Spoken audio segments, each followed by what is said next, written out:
Welcome back to the Name Redacted Podcast, America's most beloved podcast, the most downloaded Red Sox podcast in the world. We have not one but two special guests here today, Jon and Jason Anik. You're a UFC fan, you're familiar with the name, but these boys are also from Boston. And they're also diehard Red Sox fans, which I found very interesting, Tyler, because Tyler's in his 20s. I'm in my 30s. They're in their 40s. We're talking 3 generations of Red Sox fandom with very interesting, mixed, all over the place views of how this franchise is perceived. We talk a lot about, we get a lot of Nomar love in there. There's some 2004 talk. There's some 2007 talk in there. Ooh. We get to Tyler's beloved 2007 Boston Red Sox. But before we get to that interview. Yes. The Boston Red Sox, baby! In spring training, Tyler. 11-0-3. They are still, I repeat, still unbeaten. No one can topple the Boston Red Sox in spring training giants. They hit not one. Hit me again. Not one. Not 2. Not 3. Not 4. Not 5. 6, Tyler. 6 fucking home runs against the New York Yankees today. 6 home runs. You ever seen 6 home runs in a game before? Suck on it. Suck on it again, Tyler. Please. The positivity horn out the gate. We're 3 weeks away from opening day? 3 weeks away from opening day. How are the Red Sox getting in shape for opening day? They're hitting 6 fucking home runs against the New York Yankees. Suck on it. Suck on it. Their opening day This lineup. team cannot lose a fucking game right now. I didn't expect to lose my voice this soon into the podcast, but that's where I'm at. We did obviously record the interview with the Anik brothers before we did this segment here. But my voice right now is absolutely toasted because I'm amped. Jake, where are you at on this Red Sox team? 2023 Boston Red Sox. How you feeling about your Boston Red Sox? This team's going to win the World Series for sure. This team's going to win the World Series, Jake. Please. This fucking team's going to win the World Series. The DraftKings Sportsbook goes live in Massachusetts. And if you live in the city of Boston, anywhere in Massachusetts, you can go out there and place your bets on your Boston Red Sox. Put your money where your mouth is. Plus 6,000 to win the World Series. Hit me again one more time. To win the American League, plus 2,800. To win the division, plus 1,700. To hit the over on 78.5 wins, minus 115. To make the playoffs, plus 300.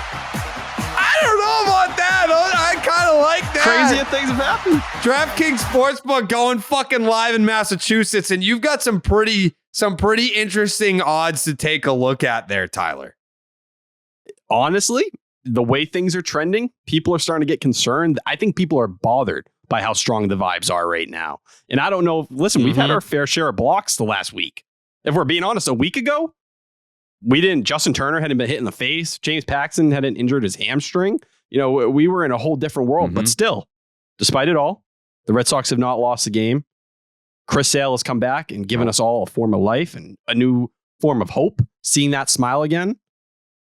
Watch. The vibes aren't changing. And I'll tell you, you look around, the Yankees, ooh, bad news. They're having a couple bad days right now. Saw a lot of Yankees fans laughing at Red Sox fans. A lot of them. You know, Carlos Rodon. Yikes. Wasn't fun laughing at Brian Bayo, was it? Tough break. That's real tough. Harrison Bader. Sure wasn't. The oblique. All the the making fun of Chris Sale for getting hurt. Crazy how that works. And, that doesn't include the arms they're losing in the bullpen as well. But, the Rays, we talked about it, Tyler Glasnow. I start to look around if I'm a Red Sox fan. Why not us? Why not us? Why not us? Trademark it.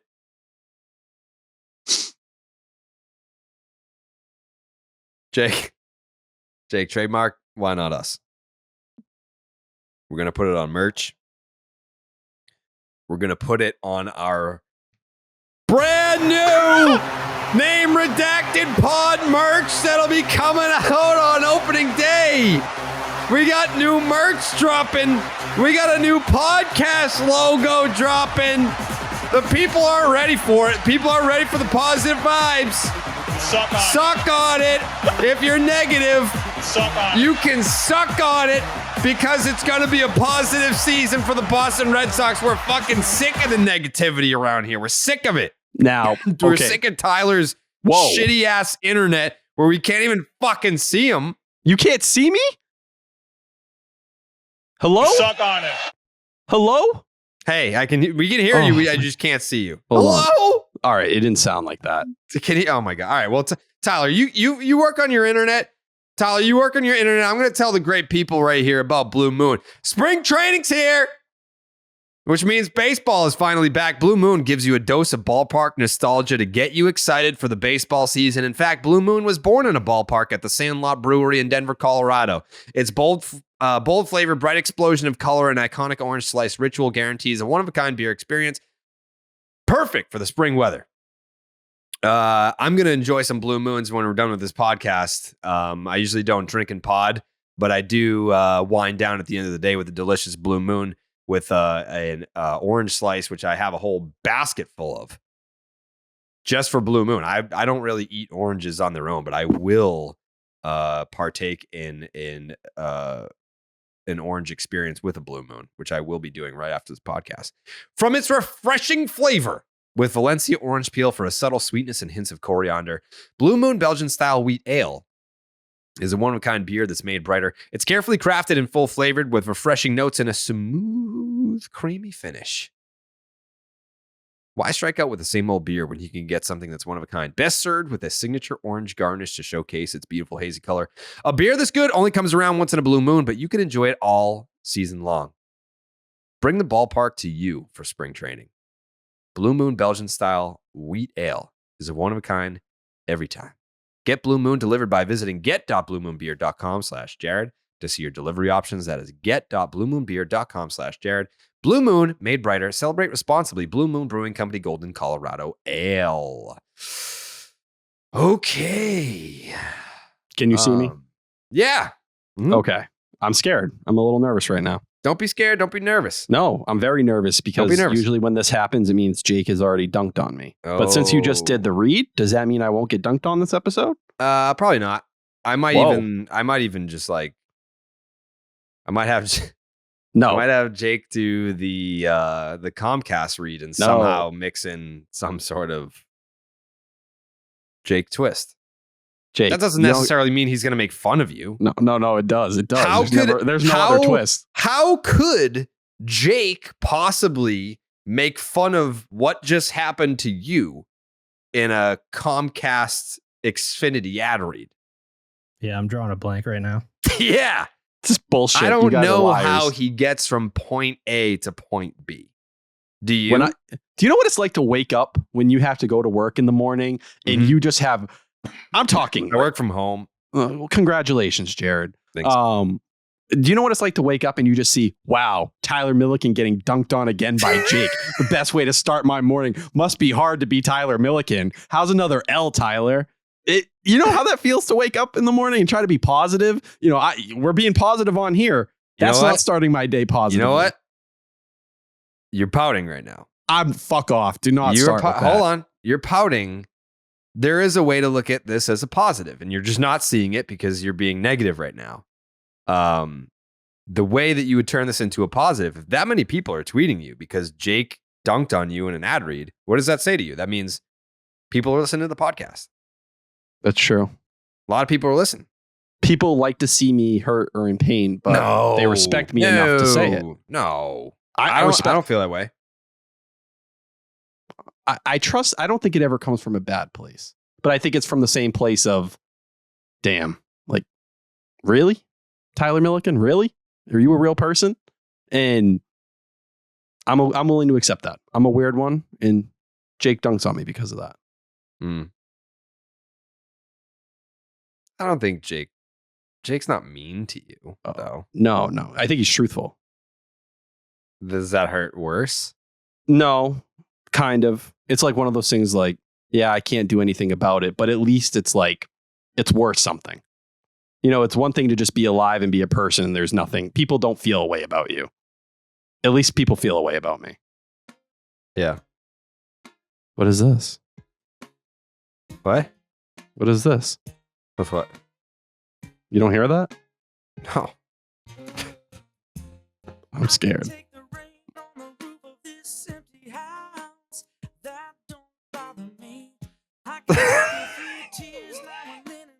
I'm feeling emotional. Yeah.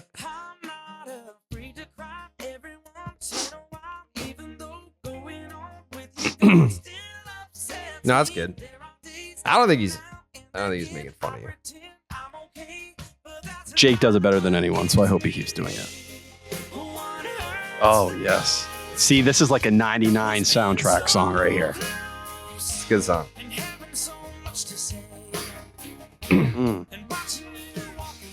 So I'm excited for this interview because it's very it's different from what we're accustomed to. Usually we'll just get player, or we'll get a guy like Lou, like the broadcasters that are very close to it.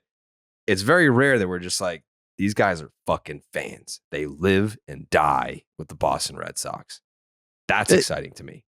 Even for like you said earlier, for someone who's my age, like I grew up in winning. So to hear someone who's not the 80-year-old or 70-year-old, like your grandfather who went and saw all the stuff, it's like someone right in the middle who went, yeah, like it took, me until I was in my 20s to actually experience what the Red Sox went through. Like that part of my life. Like I can't imagine being how old I am now and experience a Red Sox championship for the first time. Like my identity is the Red Sox winning championships during my life. So to hear them kind of go in, and I think like John and everything, a lot of those connections here, Joe Lozon, and I think a lot of people who are into MMA around here, like it started there and you kind of groove your pathway through. It's nice to see the other sides of these guys, especially in media where like you hear they're so into baseball, they're so into football. You end up doing MMA and now the UFC and all this different stuff. It's a different perspective. Before we get to the interview, YP is calling me right now and I'm going to answer it. Okay. What's up, bro? Fuck, dude. I was actually planning a fire voicemail, dude. I know. Damn. Can I tell you something right now before you say anything? What? You're on the podcast right now. This second. This second, yeah.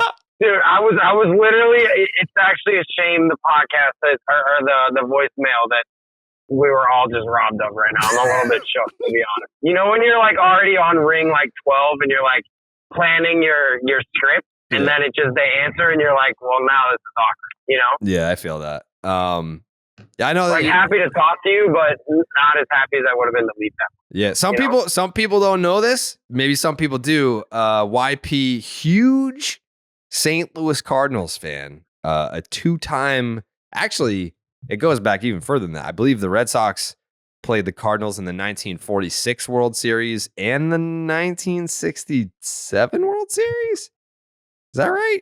They lose them in 67. Yeah, that was Bob Gibson. I had to work that year. I wasn't there. Yeah, you weren't there in 67. But 2013, 2004, those are some tough years.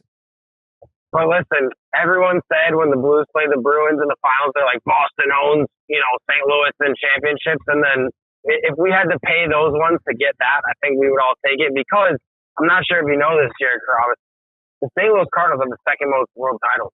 That's true. Behind a team that's honestly, I'm not going to say it, but kind of did some horrible things. So they should probably vacate those titles anyway. So they basically have the most. I would agree. What is it? 11 titles for St. Louis? Yeah, dude. I'm just saying. I mean, give us some freaking for a small town in Missouri. We're doing all right. You know what I mean? Yeah. Do you have any plans on coming to Boston this year? I mean, I'm coming to Red Sox spring training in Fort Myers, whether Jared Carrabis likes it or not. I'm coming to see this guy, and we're gonna have to plan that. I'm not there. Yeah. I was there for a week. You missed me. I told you to come. No, you're not, bro. Oh my Bro. God, dude. No way.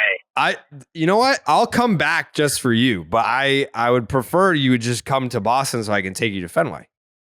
Well, I'm glad I found this out now because that would have been so awkward when I showed up there, like with my Red Sox hat on, looking for you. Everyone would have been like, "Yo, he's gone, dude." But okay, fine. I didn't know that. Okay, fine. I'm coming to Boston then. I don't know, but soon, Rocket. Very soon. All right. Tyler would know this. Tyler, did the St. Louis Cardinals come to Fenway this year? Yeah, we're playing everybody, right? Yeah, but not everyone like plays in each other's ballpark. Like we're playing the Dodgers, but we don't go to LA. They're coming to Boston May 12th through the 14th. May 12th through the 14th. Wow, that's kind of soon too, dude. Yeah, are you down to come for that? Wow, you know what? This is the first seconds that my brain knows this information, but I think I'm willing to commit to that. Unless I have one of my best friends is getting married around then, so I hope that I'm not like planning to skip his wedding. But I might have to skip his wedding, dude. It's cards at Fenway, dude. Come on. May 12th through the 14th. That seems weird, right? No, that can't be right. Oh, I'm looking at March. Never mind. May 12th. It's a weekend. Mm-hmm. It is a weekend. Oh my God. I was going to say, I was hoping to see like a Monday, Tuesday, Wednesday so that you would have been like, there's no way someone's getting married on a Tuesday. So I guess. And my sister's getting married around the same time. So I may have to skip somebody's wedding, but if not, I will 1,000,000% be there. I might be there either way, Rocket. You should be. Honestly, you can always zoom into a wedding. You can't zoom into a baseball game. Like, I'm not officiating the wedding. I'm not getting married. No. They don't really need me there that much. You know what I mean? No. And they'll probably have other weddings later down the line as well. Like, you're not going to get the Red Sox and Cardinals at Fenway Park again this year. Dude, that's what I'm saying. So it shouldn't be a problem, I don't think. I don't think so either. All right. So then you come to Boston. We'll go to Fenway, and then you can come back to the podcast studio at my house. We can do a Red Sox Cardinals recap podcast. Dude, I can't wait. Also, is Yachty playing in this World Baseball Classic? I saw that the other day. No, he's what was he? He was there though, right? He was just kind of like digging around. Oh, he's managing Puerto Rico. Okay, that's better. Yes. Dude, I was for a second, I saw a picture of him in the thing, and I'm like, how is this dude not playing for the Cardinals, but he's playing in this? I was a little bit confused. Not that I was mad at him, but I was like, bro, like, we need you for one more season if you can play in this, but that makes sense. He's probably built to manage, to be honest, right now. He's a little bit, his knees need a break, you know? Yeah, he needs to, maybe he'll come back next year. Maybe he will. Who knows? Give him a little time off, rejuvenate him a little bit. I feel kind of like Tom Brady. You know what I mean? Yeah. Do you know who Jon Anik is? The UFC guy? Yeah, he's next. He's where we had an impromptu YP interview. And then we're about to go to our interview with Jon Anik and his brother Jason. Wow, talk about a step down. It's gonna be hard for him to follow up this this phone in. Like, he's got to be shook right now. Yeah. Do you want to set the stage? Do you want to send the audience to this interview? I'm gonna try to do it like his beginning of his fight, without the ads thrown in, because he does love to throw in some ads for Uncle Dana White. But okay, and here we are. Carrabis on the left in the white trunks. Anik on the right. They touch gloves. Oh my God! 6 seconds. Knockout! Jared Carrabis, the heavyweight champion of the world. I don't know. That was it. That's perfect. That's perfect. Okay. I love you, Rocket. I'll talk to you soon. Thanks for having me. I will. All right. We'll talk soon. Okay. Bye. Bye-bye. That's YP. Young Pageviews. Ben Friedman. All right. Without further ado, our interview with the Anik brothers. All right, we're here with Jon and Jason Anik. This is a curveball. This is a curveball here because we've got the baseball / MMA crossover, but you guys grew up in Boston, and I know that there are some people that claim Boston, the people that were born in like Roslindale and Mattapan. I just met one of the Red Sox clubbies. He's from Mattapan. Coley, who I used to do Section 10 with, he's from Roslindale. They don't like when people say that they're from Boston if they're not from Boston. I'm from Saugus, and I can see Boston from my parents' house. Coley still doesn't like that I claim Boston. Yeah. Where did you guys grow up? See, it's interesting because I work for sort of like a national sport. So increasingly, I feel like Massachusetts people in general would like to, say, hey, Dana White loves hiring guys from Boston, guys from Massachusetts. I do try to qualify it by saying Metro West Boston. We bounced all over. We started in Wellesley. Certainly couldn't afford to live there forever. Boston. Well, that's Boston. So, but we progressively kept moving west, as our financial situation got more dire, right? You go to Natick, then you end up in Medway. We were all over the place. But, I do try to qualify with the Metro West Boston because I know there's a lot of sensitivity there. Yeah, there is. But I mean, Wellesley's Boston. Like if you're right there. All right. So you guys have when did Boston no longer become home for you guys? Because you guys are down south right now. You guys are soaking in some nice little sun. So I'll let you get in here, Ponytail. Yeah. Let me get in here. So it's real interesting you talk about Boston. Even like Jon began his podcast this week. Like, hi, how are you? March 6th. Like he drops his Boston accent all day long. We take great pride in it. But I haven't lived there since I was 18. I went to college in Florida, moved to LA to be an actor, whatever. And so I haven't been there. But to be honest with my kid, I have two little girls, age 6 and 9. They are barely sports fan, but completely locked into the teams in which they need to root for. Patriots, Celtics, Red Sox, Bruins, ingrained. Might not be able to name a player, but I'm about to be 45. It's been a long time since I've called it home. Interesting. So I was in the city a little bit longer. I guess I can't even say that anymore on this show. But I worked for ESPN Radio and then later ESPN Television in Bristol, Connecticut, and I was very reluctant to move to Connecticut. So I was doing the Watertown to Bristol drive 4 days a week for 18 months or so. And then eventually when I moved from 3 or 4 days a week at ESPN to 5, I moved to like Rocky Hill, Connecticut. So for me, it was the first 31 years of my life in Massachusetts. And then the last 14 bouncing around Connecticut, Las Vegas, and now South Florida. So here's where I'm curious, because if you're born and raised in Boston, you know that people are obsessed with all sports here. All kinds of sports. You get the 4 major sports. We've seen an abundance of championships here. So I'm a baseball guy, but my side passion is professional wrestling, which is, again, we'll get there, my gateway to get to MMA. But right. I'm a baseball podcaster. Like, that's my bread and butter. How did you guys sort of get MMA to become your bread and butter? When you grew up in Boston, it's like you've got the Patriots, the Red Sox, the Celtics, the Bruins. Like, I would imagine that if you have some sort of passion for sports, that one of those 4 sports would be especially because MMA's come up has been, where would you say the window? The last 10 years, 15 years? So how did you get MMA to be your bread and butter and not your side passion? All right, so I'll try to answer this as efficiently as possible. So I was handing out K cards as an intern for WEEI back in the day. What year? You probably fucking gave me one. So I'm sure. 2000, I ended up working at Sporting News Radio 1510 The Zone. I hosted the Diehards with Ryan Russillo and Anthony Pepe, right? And that was what I wanted to do. I wanted to be on the radio in Boston. I wanted to be Glenn Ordway. I mean, I started as a sports writer for the Metro West Daily News, making $25 a story, laying out the agate page. And I was like, feeling like I could articulate myself, but maybe I wasn't as good a writer as some of these guys. So the transition went from print to radio and then eventually to television. But I was at 1510 The Zone in Boston, hosting the Mouthpiece Boxing Show. We were traveling. That was sort of like our side piece to the Diehards. And I covered a mixed martial arts show in Tunica, Mississippi in 2007.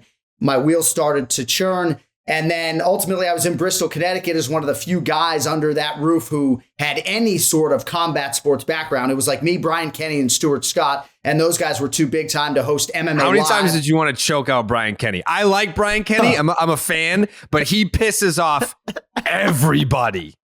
Yeah, he probably hates MMA more than you do. So I love MMA. I'm just kidding. No, my brother has this agenda that Jared doesn't like the UFC. So we'll get into that later. What?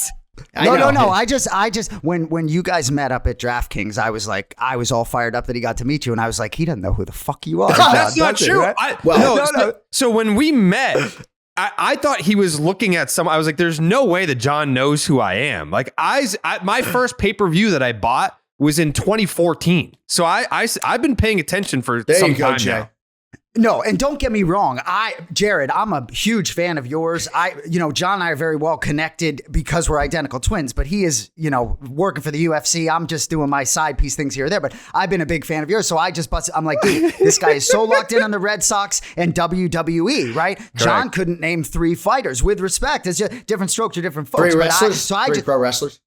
Whatever. I just keep saying, Jon, we got to get Carrabis to an event. Go. We got to get him to a UFC event. We got to get him on the floor. Mm-hmm. Yeah. Go ahead, Jon. So essentially for me, though, a lot of it was right place, right time. I was a boxing radio journalist who for a time would shit on mixed martial arts, right? Because it was the avalanche that was destroying boxing, which was near and dear to me.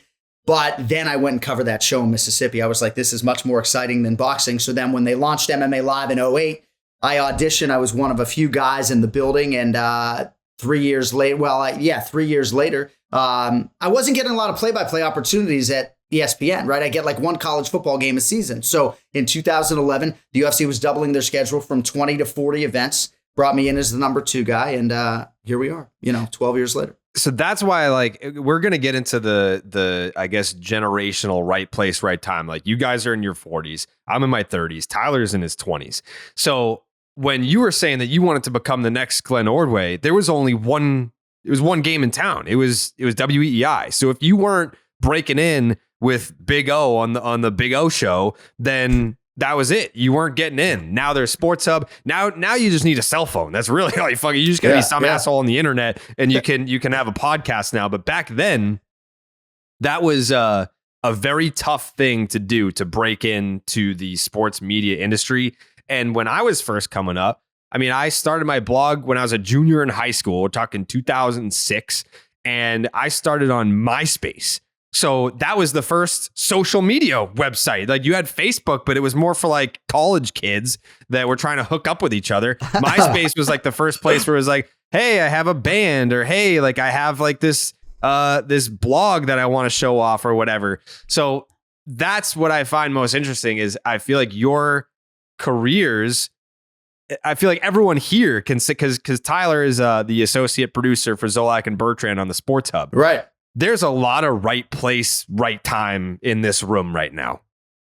No doubt about it. And Jay obviously has sort of gotten on the MMA train over the last several years, and he does a video podcast with top 5 UFC welterweight Bilal Muhammad, and has been traveling with me and, kind of caught the bug. He caught the bug a little bit later, right? And I don't know if it had to do with my transition to pay-per-view, but we didn't grow up in a household that embraced professional wrestling. Certainly boxing was on every now and again, but we did not grow up martial artists, right? I hated jiu-jitsu when I tried that recently. So, we didn't grow up with it. Well, I guess I took 6 or 7 classes probably 3 or 4 years ago, and I'll never put those pajamas on again. But I love the Red Sox. I mean, I never as a broadcaster was going to do 162 I trained jiu-jitsu in like 2015, I want to say. Nice. Like, I rolled for a little bit. Yeah. Good. Yeah. Mm-hmm. No, I never would have done 162 games as a Red Sox broadcaster, but Sean McDonough, I still put him on a pedestal. We crossed paths briefly at 1510 The Zone. But no, I wasn't going to do baseball, but yes, that was my love. I mean, I was cutting out newspaper pictures of Nomar like way too late in my life to be doing that. What years were you guys in high school? What was your 4-year range in high school? So we graduated high school in 1997. Right. So Nomar's rookie year, you were seniors. Right.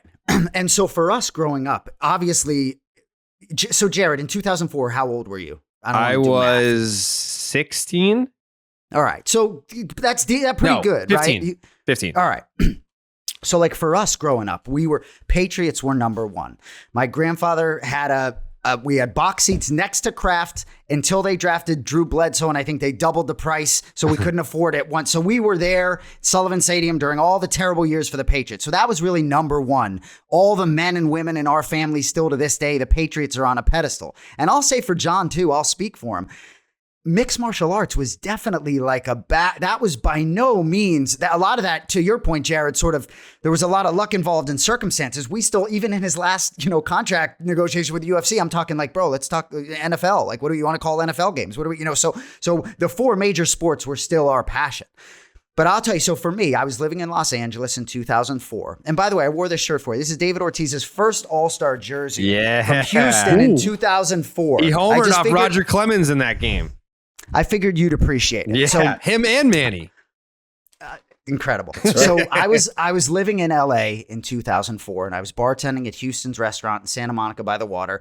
And I met a guy who came in who was a regular, and I was 24 at the time, 25, and he was 40 years old. He was a diehard baseball fan, very rich man, diehard St. Louis Cardinals fan, but he liked the Chouds. He liked the Red Sox a little bit and couldn't get enough talking to me about baseball. Probably how, Jared, you rubbed off on a lot of people in your life, right? So this guy, we became quick friends and basically just started following the Red Sox up and down the West Coast in 2004. We'd go to San Francisco, he'd get us each a room at the W, and we'd go to just all these games, Seattle, just all these ballparks that I had never seen before. And then they start making their run, and he's a Cardinals fan, right? So the World Series happens, right? And so it's the matchup that happens. I don't have to tell you how they got there. And so basically he's like, we're going, and I threw him $1,000 for the whole trip. But the thing was, we were only going to games sugar 3. Daddy. That's your sugar daddy. Yeah, exactly. But we were only going to games 3 and 4. So I knew I was going to St. Louis games 3 and 4 before I knew any of the results, games 1, 2. So I was in the building 2004 in St. Louis, crying my eyes out, celebrating in that building on that first championship. And growing up, while I say the Patriots were sort of first for us, when you grow up with the Red Sox not having won a championship, my grandfather was born in 1918. So 2004 for us was, it was all about the Red Sox. And I will say, I am definitely still a diehard Red Sox fan. But ever since 2004, I haven't gotten that feeling quite back yet from the drought. I can't tell you how happy I am. There's 4 to speak of now to wipe it all away. But anyway, that's my rant. I feel like talking to someone who was in the building that night it's got to be very similar to like talking to a survivor from the Titanic. It's like, it's such a historical event, but there's not many of them. Like, cause it happened in St. Louis. I know that at the end, a lot of the Red Sox fans came down towards the dugout after they had won. And you can look around, like there were a lot of Red Sox fans, but not a ton. Like, how many would you throw an estimate out there? There's probably 5,000? Yeah, but you're exactly would think, right. The fucking Houston Astros, when they play playoff games at Fenway, there's like 15, 20,000 of them that they travel like crazy. And that's not even to win a championship for the first time in 86 years. Like, how many Red Sox fans would you say were in St. Louis that night? I'd say a couple thousand. Maybe 5,000 is right. They were down 3-0. If you're a Cardinals fan and you have tickets to that game, you could probably sell those tickets that night for like fucking $25,000. There has to be a Red Sox fans like, yep, done, great. Yeah, no question about it. And what I will say is, like, in the bars afterwards, the St. Louis fans were so happy for us. They couldn't have been happier and more gracious. They got one 2 years later anyway. It's like they didn't have to wait very long for theirs. But it's really interesting, man. Like, Jared, obviously watching your career and everything you've done, in a way, when you talk to Jon, it's like your paths are very different, you and Jon. But in the same way, there was a very similar hunger early on. The paths have been different, but the way you've sort of your own path, man, like there's nobody like you, brother. For real. I appreciate that. And I feel like the last week has been a reminder of that for me, because sometimes like I'll have like press passes, like at Red Sox winter weekend, like I'm up there interviewing the owner of the team, the GM of the team, the fucking manager of the team. And then other times, Dan Shaughnessy, who I'm sure you guys are familiar with. Did you see this by any chance? Quite possibly. No. So you guys know who Dan Shaughnessy is, right? Of course. I met him in St. Louis, believe it or not, when I was. Go ahead. This dude wrote a whole ass column about me chirping him on Twitter. So it's like sometimes I'll feel like, wow, man, like you made it as like a professional in this industry. And then I'll read it to you. Here's what his column says. These are screenshots from Tyler Milliken, because I don't pay to subscribe to the Boston Globe. I woke up at 6 a.m. I was shocked. I had to send every single one, because no matter what, Shaughnessy trying to dunk on Jared, sure. it like so many compliments. It's basically just giving him his flowers and saying, all right, he made me mad on Twitter. Yeah. But at the same time, there's another writer from the Boston Globe, total dickhead, Pete Abraham. And so I saw him at spring training, and I told the story on the last podcast. This man walked into the bathroom that I was in, saw me, and turned around and left, like the Simpsons gif.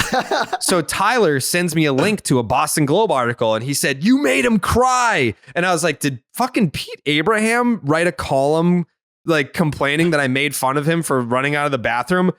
But it wasn't Pete. It was Dan Shaughnessy, who I completely forgot about this.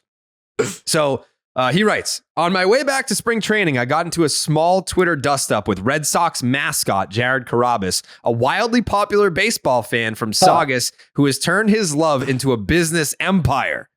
The likable Carrabis landed a sweet gig with a betting company, shout out to DraftKings, has 1 billion Twitter followers. My mom would love that. I mean, it's like 430,000, but I'll take 1 billion. His own show on Nesson. The Sox love him so much that he had his own duck boat station for the last championship parade. He was the official team moderator when fans revolted at Red Sox winter weekend in Springfield. Jared has been promoting the great vibes in the still undefeated Red Sox camp after Raimel Tapia's homer in a 7-1 win over the mighty Tigers Monday. He wrote, quote, "We went from the Red Sox are scrambling to put together an outfield to the Red Sox have too many outfielders and not enough spots real quick. I rarely engage on Twitter, but that one put me over the edge. I mean, Masataka Yoshida, Adam Duvall, Average Al Verdugo, Rob Refsnyder, Tapia. I typed, quote, yeah, reminds me of when NL All-Star manager had Aaron, Mays, Clemente, and Frank Robinson and had to start one on the bench. This set off Sox mascot, who fired back with, meh, meh, meh. I'm Dan Shaughnessy. I hate the Red Sox. Meh, meh, meh. Seriously, people, does it really have to be one or the other? Is anything less than full Rochi now considered a false narrative? So there are times where I have to remind myself, like, you're just a diehard Red Sox fan that somehow turned that into a career. Like, here I am chirping Dan Shaughnessy on Twitter, and that became a whole ass article in the Boston Globe, an actual like reputable media outlet. And here, like, all my friends from home, like, because I will mock, like, my entire life, like, that was my thing. It was like, I would mock you. Like, they would say something, like, that's what and it would make them so mad. Like, I would do this as an adult, make fun of someone like a third grader, and people's brains explode. They don't know how to handle it. So that was a big moment for me where I made fun of Dan Shaughnessy like a third grader, and it upset him so much that he was compelled to write a column about it. And it's good that it was Shaughnessy who wrote it and not Pete Abe, right? Historically, that obviously is going to age a lot better. Yes. You know, Yes. I will stop at calling Dan Shaughnessy legendary or royalty. Honestly, I've been out of the city so long, but I will tell you, obviously, we can relate to you.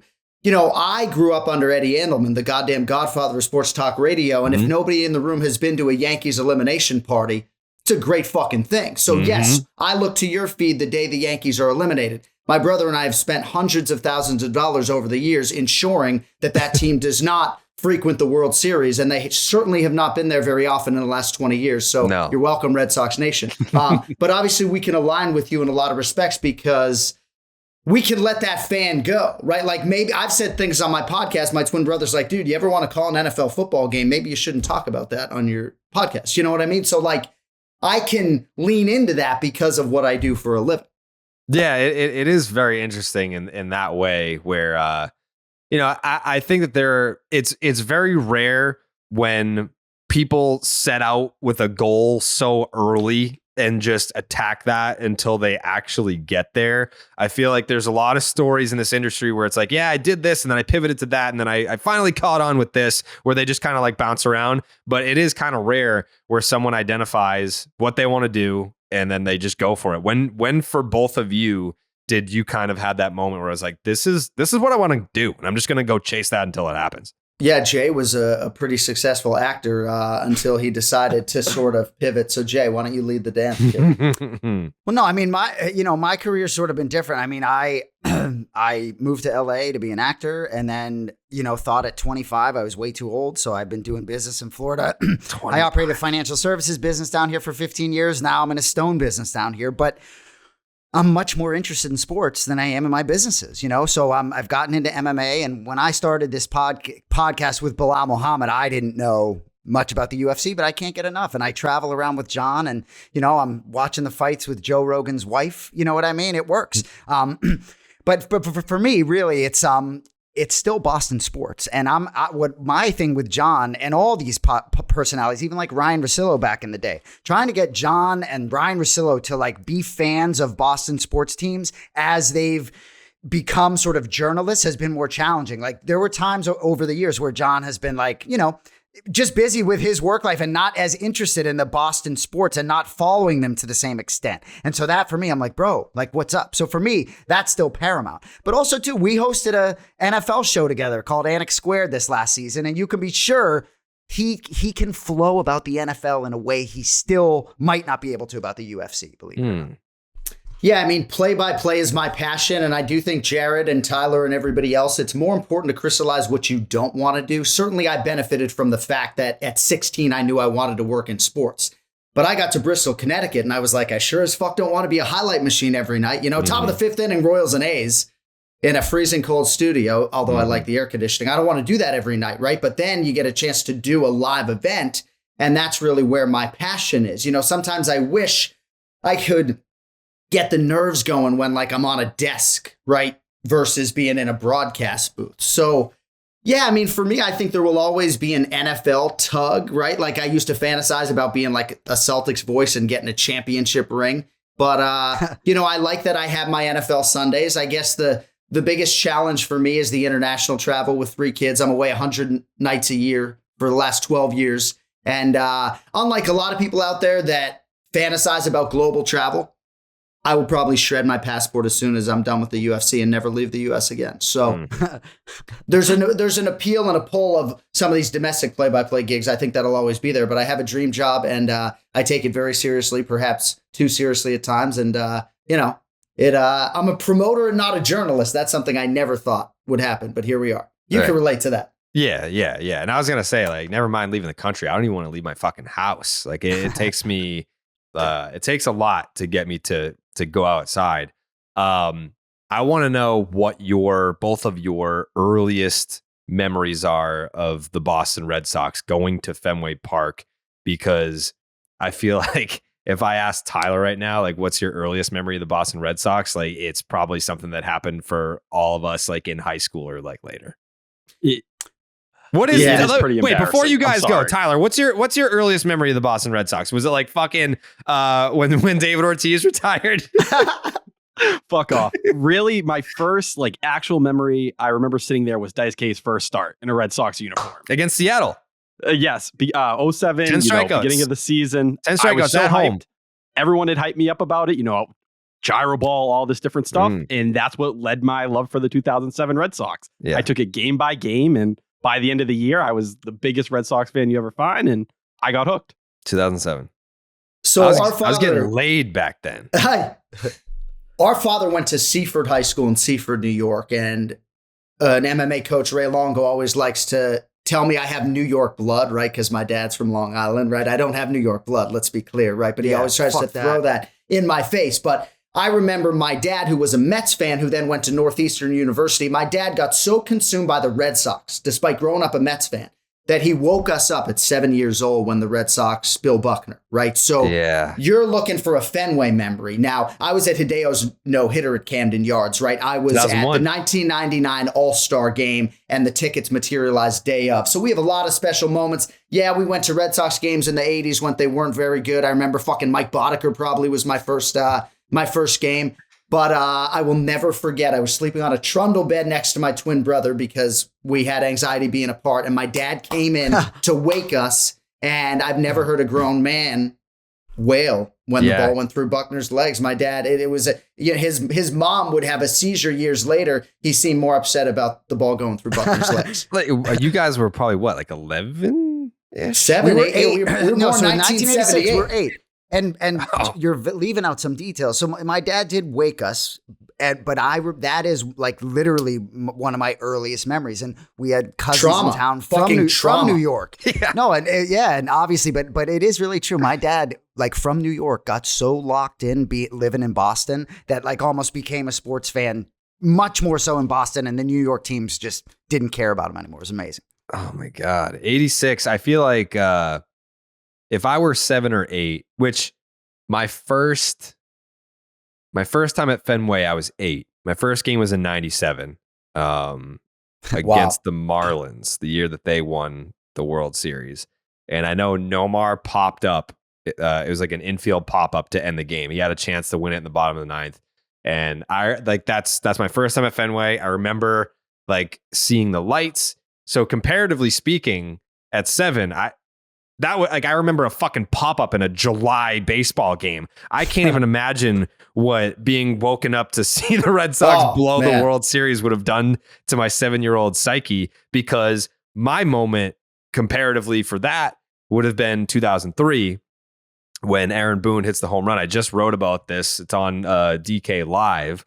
I had tickets to Game 1 of the World Series with my dad. We had never, and I wrote like, obviously I was a diehard Red Sox fan, but I almost wanted it more for him in a way. Like I was almost like more heartbroken for my dad, that knowing he's never been to a World Series. Like it was one of those things. So I remember I was wearing a Johnny Damon t-shirt, which that's like another like weird connection with all this. The night that happened, I was wearing a Johnny Damon t-shirt. I took it off and I spiked it and I fucking threw it on the ground. I started screaming, crying. And then last year, when the Celtics were in the finals and they lost to Golden State, I'm walking down the street to get away from the crowd to get an Uber, and my phone rings. It's Johnny Damon. And he's like, hey man, like my flight got canceled and there's no hotels because the like PGA was in town. The finals were in town. He's like, can I crash at your place? So fast forward all these years later, and I'm having a sleepover with Johnny Damon. But in 2003, I'm ripping his shirt off and spiking it on the ground and crying my eyes out because the Yankees just hit a walk-off home run and the Red Sox are no longer going to the World Series. I can't even, like, Tyler, do you even have a heartbreak moment? Like, what the fuck was like heartbreaking for you as a Red Sox fan? Don't even. 2008, what 2008 did to a young Tyler Milliken who thought he was going to see back-to-back championships. David Price coming out of the bullpen to finish that thing off after thinking they were going to have another legendary comeback. That still lives with me. And I think there's a lot of people my age that still bothers. Not as painful as what you guys went through. It bothers me, but like 2003 bothered me in a way where like I stopped believing in religion. Like did 2008 make you question the existence of God? A little bit, because I had never experienced loss in my life. Like I was a winner up until that point. All you guys were losers for a majority of my childhood. That's right. You guys are losers. I'm Tyler Milliken. I'm a winner, damn it. I started watching. I thought I was different. I was like, hey, Red Sox won my first year watching every game. We're going to run it back.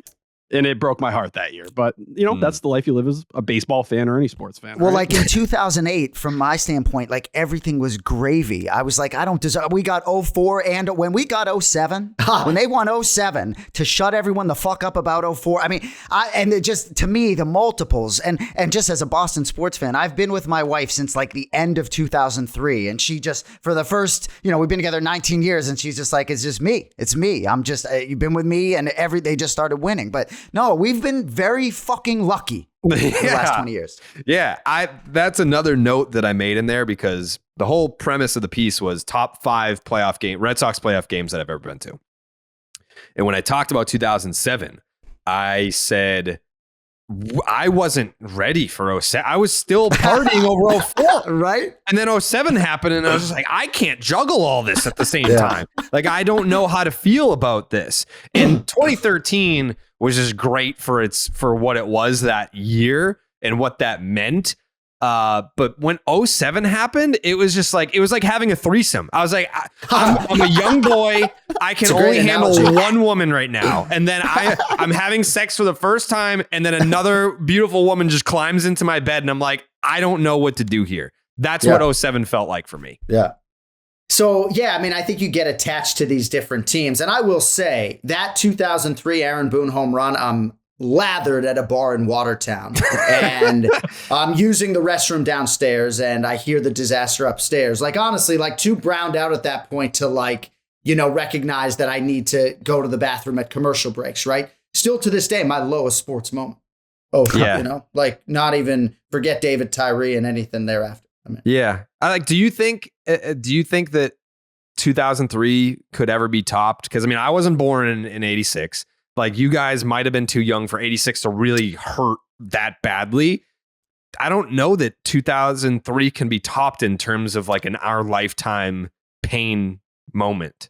If we're talking baseball, Boston Red Sox, I agree. For me, the Patriots not being able to seal the deal on the perfect season and win that game probably is a notch above it in terms of Boston sports overall. And I will say, 2010, the Celtics had, the Celtics and the Patriots are right there for me with the Reds. 2010, the Celtics had a great opportunity to win that championship in Game 7 and win 2 in 3 years. And that team would be looked at differently if they had won 2 in 3 years. Yeah. There's a lot of them. The Patriots have had some incredible seasons where they have nothing to show for it. But yeah, 2003, I don't. But to me, 2003 tells this. 2003 is now part of the 2004 story. So that pain made the joy greater for me. 100%. Dude, I'll just say, thank God Nomar made the All-Star team when he was a Dodger later on and hit like 20 home runs or whatever he did in the first half, right? Because I'm such a Nomar Garcia-Parra fan that even recounting the story you did, JC, knowing how many times he popped up on the infield, I wouldn't even have recounted that story to the masses that way. Like, I wouldn't, like, you're throwing him under the bus in a way that dude's so near and dear to me, man. I can't even begin to describe it. My favorite professional athlete all time, and I can't even think who might be second. It's so I'm glad that you said that, because Nomar was the first player that I look at it this way. When you're a kid, who was a star to you when you were a kid will still be a star to you as an adult. But when you're an adult and they're stars, it's like you just don't feel the same way about it. So when I met like Kane and like Stone Cold Steve Austin as an adult, it was still like, holy fucking shit. They're like, I've been in David Ortiz's house and it's like, yeah, what's up, David? Like that's my guy. But like, if I met Nomar right now, I've only met him one time, and like I met him because it was at Game 5 of the 2010 World Series in Texas. And he was with ESPN, and there was just like a group of fans that were like handing him things to sign. And I literally just like handed him my paper ticket and he signed it and gave it back to me. So I've still really not met him. And I don't know, maybe 3 weeks ago, my sister sent me a picture. She was at Patriot Place and she was like, I think Nomar's here. And I was like, excuse me? She's like, yeah, like he's like here with like some people. And then she just like sends me this picture back, like posing with Nomar. I was like, I actually fucking hate you. Like I genuinely dislike you as a person. Like you should not have had that moment. Like that was my moment and you took it from me. Have you come across Nomar in your days? I bet he looked great, by the way. I bet he Oh my great. God, his hair is still perfect. He looks amazing. So Ryan Russillo's my dear friend. I just so happened to talk to him recently on his show, and he and Nomar are neighbors. So there might be a possible in. I know everything about the guy. Whittier, California, July 23rd, 1973. I was obsessed beyond what a man should be towards another man. August 1st, 1996 came up, debut. There you go. First home run off of way back Wasden. John Watson. That's great. I like sort of keeping him revered as my hero because I truly think that he couldn't care possibly less about meeting like the lead play-by-play voice of the UFC. I don't know if that's true. You're selling yourself short. I don't know that that's true. I mean, I couldn't tell you if he's an MMA fan or not. Dude, I was ready to get the fucking red 5 tattooed on my body forever, and then they start handing it out like hotcakes. Rocco Baldelli can have it. Anybody can fucking have it. I was gonna say that they have given out the number 5. It's almost like whenever a player comes here, they're like, "You look like you want number 5." Like they give it to fucking Nick Punto, Johnny Gomes, who I love, great guy, right. Ian Kinsler. They're just like, "Hey, 5, 5, 5." Everyone's fucking wear Alan Craig. He sucked.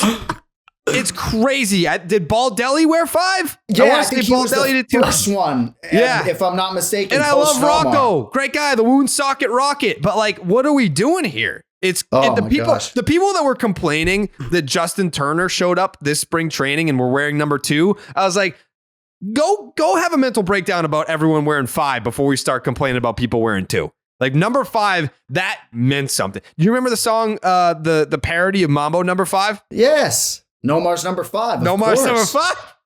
Yeah, Tyler doesn't know what the fuck we're talking about, and that's why you're going to learn something today, Tyler. This is a learning moment for you. That's it. I want to hear this stuff because only my cousins, my dad, they're the ones who taught me Nomar, and the callers on 98.5 who scream at me and tell me, I don't care how much you like baseball, it will never be as fun or as interesting as when Nomar was here. I'm still not over it. So to hear it from your guys' experience, it's like I get to live through it a little bit.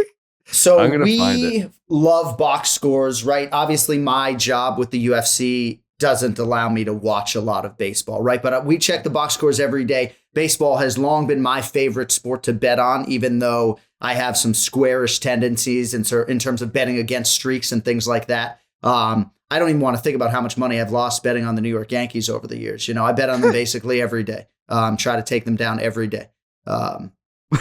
Is this it right here? Did I find it from 15 years ago? Sounds right. Could be. No. What is this? You never heard the Mambo number 5? Mm-mm.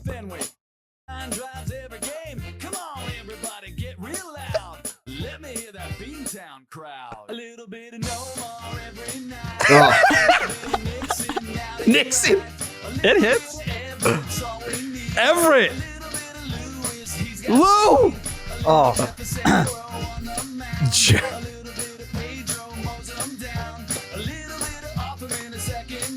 Oh, God. Amazing. What a song. What a song. Carl Everett getting shouted out in that song. I love it. Oh, remember when Carl Everett broke up that no-hitter against the Yankees? Perfect I celebrated game. Perfect game. I celebrated. I was there. Were you? Yes, I was there with my dad. I want to say that was like the day before or 2 days before 9/11. Well, that's so funny you just mentioned 9/11. Tyler, what year were you born? 1998. So 1 year after you guys graduated high school. September 11th, 2001, I get on a plane leaving Logan Airport. Listen to this shit. Flying down to Tampa to watch the Red Sox play all 4 games in a series. So we were diehard back then, right? So the planes hit the World Trade Center. I'm in air flying to go watch the Red Sox play 4 games. They land us in Virginia. I bump into Trot Nixon in the airport, who is flying. Tyler, if you don't know who Trot Nixon is, number 7 in your program, right fielder. Thank you. So underappreciated. Trot Nixon's son was born on 9/11/2001. That's where I'm going. Mm-hmm. So he was on the way back up to Boston because his wife was going into labor. So anyway, they put me back on a bus. My mom's like, you're coming back home, backup bus to Boston. I didn't see any of the footage of the planes hitting the towers until the following day. But met Trot that day. Yeah, his son was born that day. 100% right. But that was a crazy story. Yes. Carl Everett breaking up Mike Mussina's perfect game was on September 2nd, 2001. Yeah, but Carrabis has one of those memories. Yeah, those steel trap memories. Asperger's, big time. I'm telling you. I remember. Don't make me go get my Nomar Georgia Tech jersey and put it on for the rest of the show. You won't do it. John, won't do it. Tell him in terms of like. He's gonna do it. Tell him Here about. he goes. Let's go. I have a Nomar 99 All-Star Game jersey. Do you have a jersey? I mean, you're obviously a jersey guy. If you can whip out a 2004 All-Star Game jersey, you've got other jerseys in your collection. Do you have a personal favorite? Let's go. Look at that. Wow. Georgia Tech. I mean, wow. I really do. It's funny you talk about being starstruck, right? Because I've had Donald Trump point to me and call me over during a live UFC pay-per-view to tell me he watches us all the time, right? And you meet other people along the way. I just did a movie scene with Jake Gyllenhaal, right? Nicest guy in the world, right? But meeting Nomar, bro, like, I just think we should just leave it, stop it down. It's just good right now. Me and Nomar good right now. I would be starstruck beyond a shadow of a doubt. So, but John, go ahead, Jared. On that same token, I'm obviously very tight with Lou Merloni, who's best friends with Nomar. Like, I have the direct line. I don't take it. because it's either A, I think I would be too starstruck, or B, my fear is I'll ask Lou to ask Nomar if he wants to come on the podcast or whatever. And like, what if he says no? Like, I would just, I would be crushed. I don't know. Like, you want to talk about heartbreak? Like, what could top 2003? I think Nomar telling me to go fuck myself would be pretty high on that list. Just show him like 3 minutes of this episode, and I think he would come on.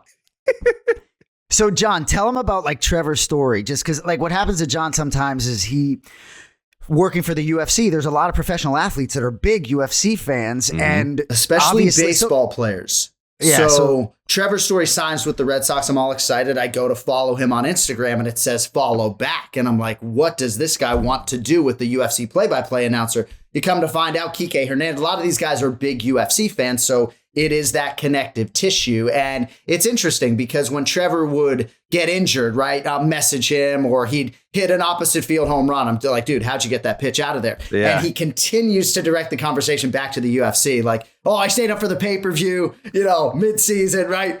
Stayed up, Sugar Sean O'Malley, unbelievable. And it's like, I want to engage him on baseball and he wants to engage me on UFC. So obviously I'm rooting for him and hoping that, his season can be salvaged. I have a great Trevor story. And Jake, you might have to bleep this. So I'm going to cover my mouth, but you guys can hear me say it. Sorry to the audience. You're going to miss out on something pretty cool. But guess whose house Trevor Story bought after he signed with the Red Sox? Who's that? No way. Yeah, that's where he lives. I love it. Sick. Like that's That's like unbelievable. Yeah. Mm-hmm. And I'm not going to comment any further. I would say so. That's great. Yeah. I love it. See that's like, I'm here. Like I'm in it now. Like I am pot committed. I love that. But Jay and I were torn on that signing, right? Like, I'm an optimistic Red Sox fan. I like this leadoff guy, right? I laugh at all of the negativity when it goes down and try to give the front office the benefit of the offseason. Now, Jared, obviously you are so embedded in all of this. And, certainly as Red Sox fan, we like having you up on that, podium with these guys. But I'm optimistic. And Jay, with respect, Jason, he's a total dick when they sign someone like Trevor Story. No. So, well, Jared, you're super optimistic all the time, and I'm right there with you. Like Alex Cora, I'm telling you, like when Alex Cora went that suspension, like I wanted him back so badly. I think so highly of that man, and I know you're very tight with him. But for me, I'm not that signing of Trevor Story. With all due respect, no, that particular signing and that particular contract, no. With all due respect, I'll root hard for the guy. I don't really understand a lot of how this team has operated from an ownership standpoint. You were so great on that podium, the way you asked those questions. There was so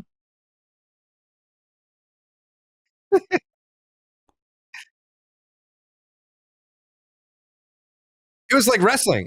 So no one caught this. And I'm gonna tie this back to MMA. This was a callback to Money in the Bank 2011, CM Punk versus John Cena. So we anticipated boos, right? So we're kind of talking about, they're going to get booed out there.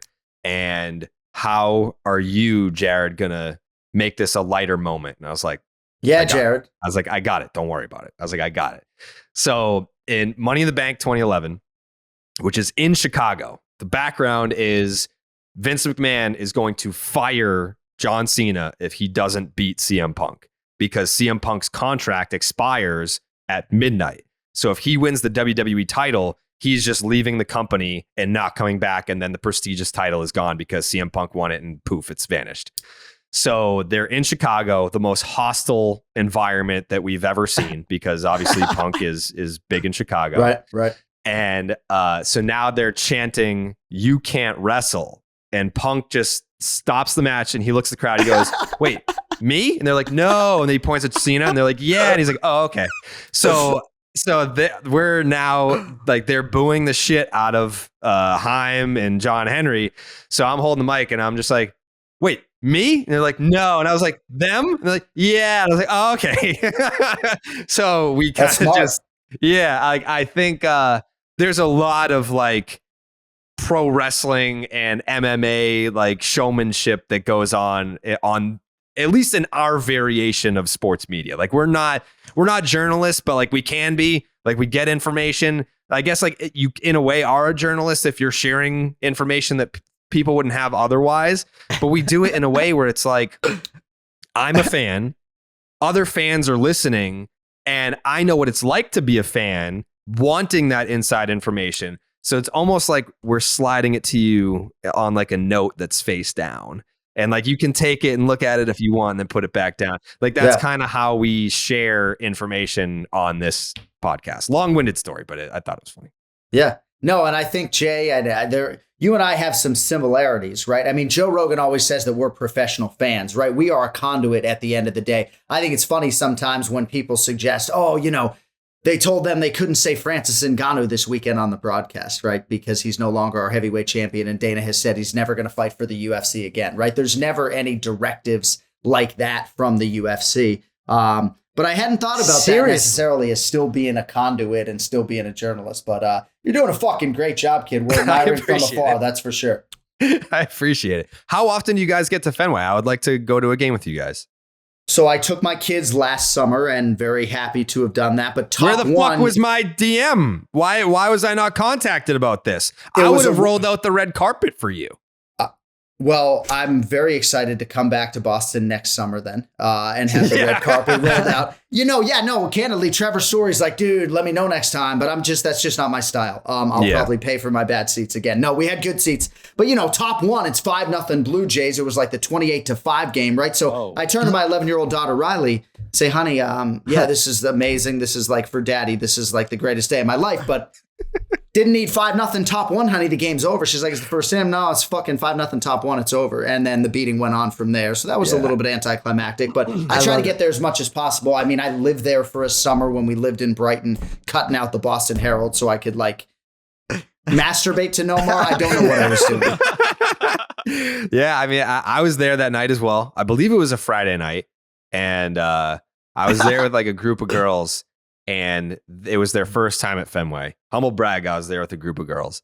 And they were like, oh my God, like take our picture. And like, oh, smile, like get in. I'm like, you don't fucking understand like what's happening. No, like you don't get that this is in like one of the most, if not the most embarrassing loss in the regular season, I think has ever taken place. And guess who has to wear it? Like I was trying to think of it before, because if you're, I guess, I don't know, like who besides the employees, like who's more forward facing on behalf of the organization? Like who has to eat shit more than me when the Red Sox are bad?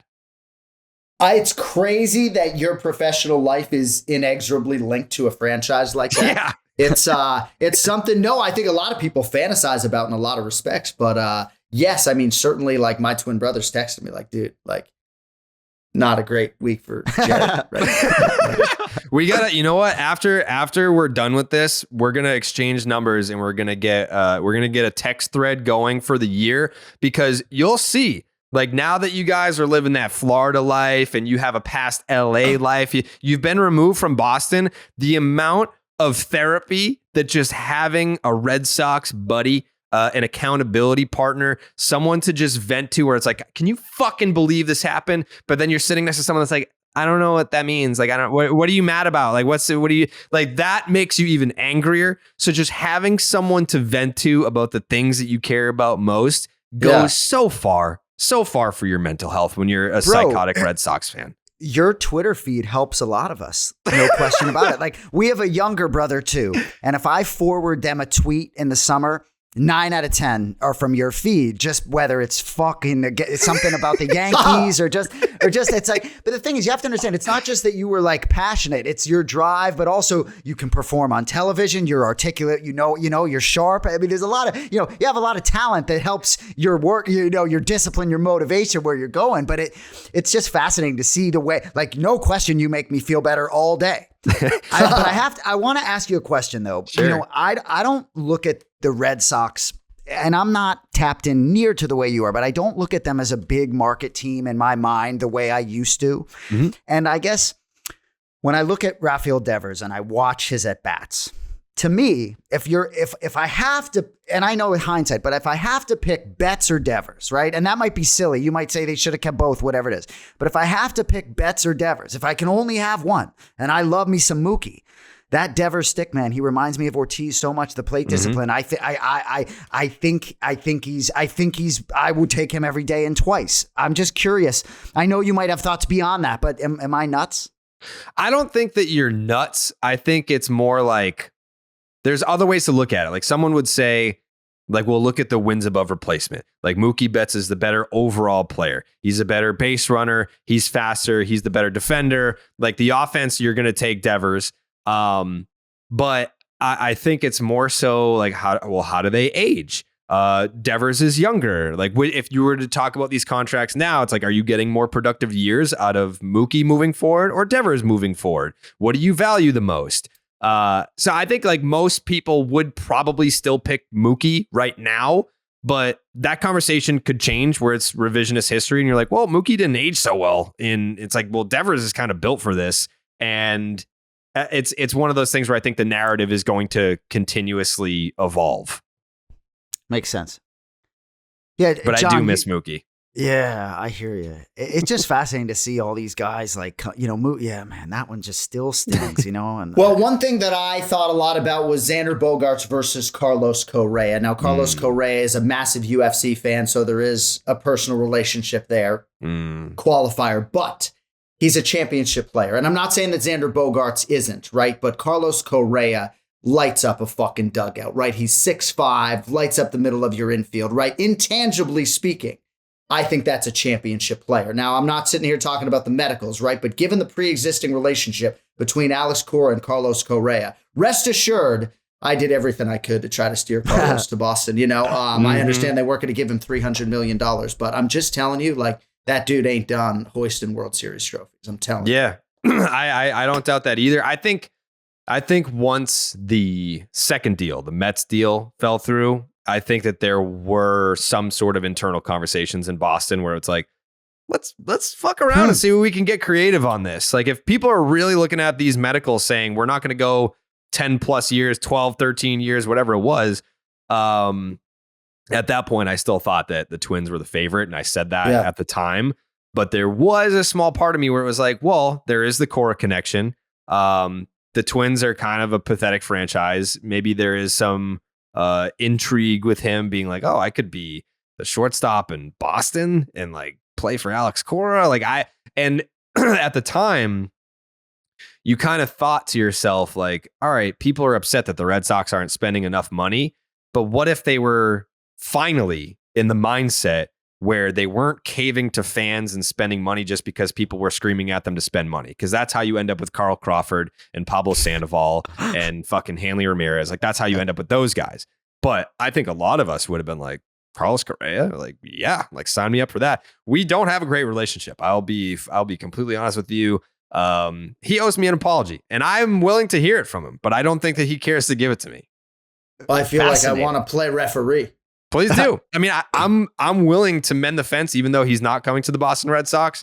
I feel like enough time has passed and I want to root for him. Like I want to be a fan of his. Yeah. But yeah, I think there has to be some sort of refereeing going on between the two of us. I will just say, too, one of our UFC producers is a massive San Diego Padres fan. And imagine finally having an ownership group that has prioritized winning to such an extent. Now, say what you want about the long-term viability of these contracts. That's neither here nor there, right? Bob Kraft is the best owner in professional sports, right? When you have an owner who cares as much about the fans to try to produce one singular championship, right? Doesn't get any better than that. Now, I'm not saying the Padres are going to win one, right? But everything they're doing is to produce one singular championship and to beat the Dodgers. And, I'm happy for that fan base because I do think there was a time when our ownership group, as ignorant as I may sound, would have stopped at nothing to make sure that they won. But, Red Sox won the World Series 5 years ago. They did. And they spent a lot of money to do that. They spent a lot of money after that to continue to do that. That was the infamous, I mean, it's now infamous Chris Sale contract. They were like, hey, we gave up the prospects to get him here. Yeah. He delivered, won a championship. Now let's give him a fuck ton of money and let's run it back. And they just, didn't come close to doing that. I will defend them, though, until I'm blue in the face. And perhaps it's ageism, right? Perhaps it's just me, 45 years old and softening as a sports fan. But, I lean into the positive, right? I get way too excited when the Bruins trade for like Bertuzzi. But I'm very excited to see this outfit. I really believe in the manager. Jay and I have long believed in chemistry and intangibles. And I think this team will be close. So we'll see. That is. So I'll wrap with this, because I think when we talk about Tyler's perspective and his, like, I've only known winning, I feel like you're more likely to look at a team like this team in particular, because it is fascinating how one fan base can see the same team so differently. Tyler has only known winning, so he's very positive about this team. Me, I was on the line. Like, I saw some of the shitty years. Like, obviously I can't say I saw all 86. Like, I was lucky to get to 2004 in my teens. But I saw some of the shitty years there that I do have memories of those. I was at Fenway Park when it was only 1/10 full in the 90s. I was there for that. So I'm kind of seeing it as, let's see. Like, I'm not down on them. I'm not saying World Series or bust. Not that Tyler is, but I think he's a little bit higher than most. And I think that that's an age thing. So for you, the next generation above me that has seen a larger sample of shitty Red Sox baseball, how do you view the 2023 Boston Red Sox? Where are your, I guess, hopes and your expectations for this team? You want me to take it? Well, you see, like a lot of us, and Jared, like for real, a lot of us take some leads from you. And even last year, a lot of positivity coming from you early on. I'm really optimistic. Like, I don't pay much attention to what sort of the other teams are doing. For me, right, what Jon talked about, like chemistry and the intangibles, to me, like playing for one another. And that's why I like Alex Cora so much. Even when you talk about like 2021, like how fun was that? And correct me if I'm wrong, last year, even though there was an abysmal start, at one point they went on a tear and got like 10 games over 500 at one point, right? Correct. And even that, right? I knew it fell and it faded, but what frustrated me toward the end of last year was like it wasn't even like competitive, right? Mm-hmm. And so I do think this year will be different from that standpoint. But when I say I don't feel like we're a big market team, like with respect, all these like Justin Turner, all right, that didn't used to necessarily be the Red Sox would just sort of take the guy that they used to sort of be able to spend like that. But I don't think it always. When's the Yankees last championship? 2009. Mm-hmm. They're not gonna win it this year either. So I'm very optimistic, but it's such a long season. I think April is crucial. I've felt this for my whole life. I think in terms of chemistry, intangibles, playing for each other, it's like if you get out 10 games above 500 in April, you can go 500 for 3 months and still really be okay. So, and to Jared, have they not lost? I mean, they're on fire. They have not lost. They have they're 10-0-3, Tyler? 11-0-3. 11-0-3. The unbeaten Boston Red Sox. All right, so my 2023 Red Sox outlook, I would just start by saying it is amazing how infrequently the New York Yankees have played in the World Series in this century. It really is outstanding. I hope it continues. I mean, they're never there. Forget winning the championship series. They never get there. What would you do if like Garrett Cole or like Aaron Judge was like, hey, man, I'm a huge fan? He'd lick their fucking balls. Well, no. Well, so we had a situation where Andrew Benintendi that doesn't count. Okay, you never mind. That doesn't count. He's a Red Sox World Series. He was miserable in New York, and I'm pretty sure the Yankees made him an offer, and he was like, "I would, if you double that, I would still take less to fucking not have to play for you pieces of shit." He hated it there. So. No, I mean, that would be an interesting navigation. But no, I mean, there was a time when Carlos Correa first reached out where I didn't have like a whole lot of warmth for the Houston Astros, Right. I got absolutely vilified for wearing a Correa shirt to a weigh-in, right? Yeah. Won't make that mistake again. But in terms of my outlook for this team, right, it sort of dates back to the Trevor Story signing, right?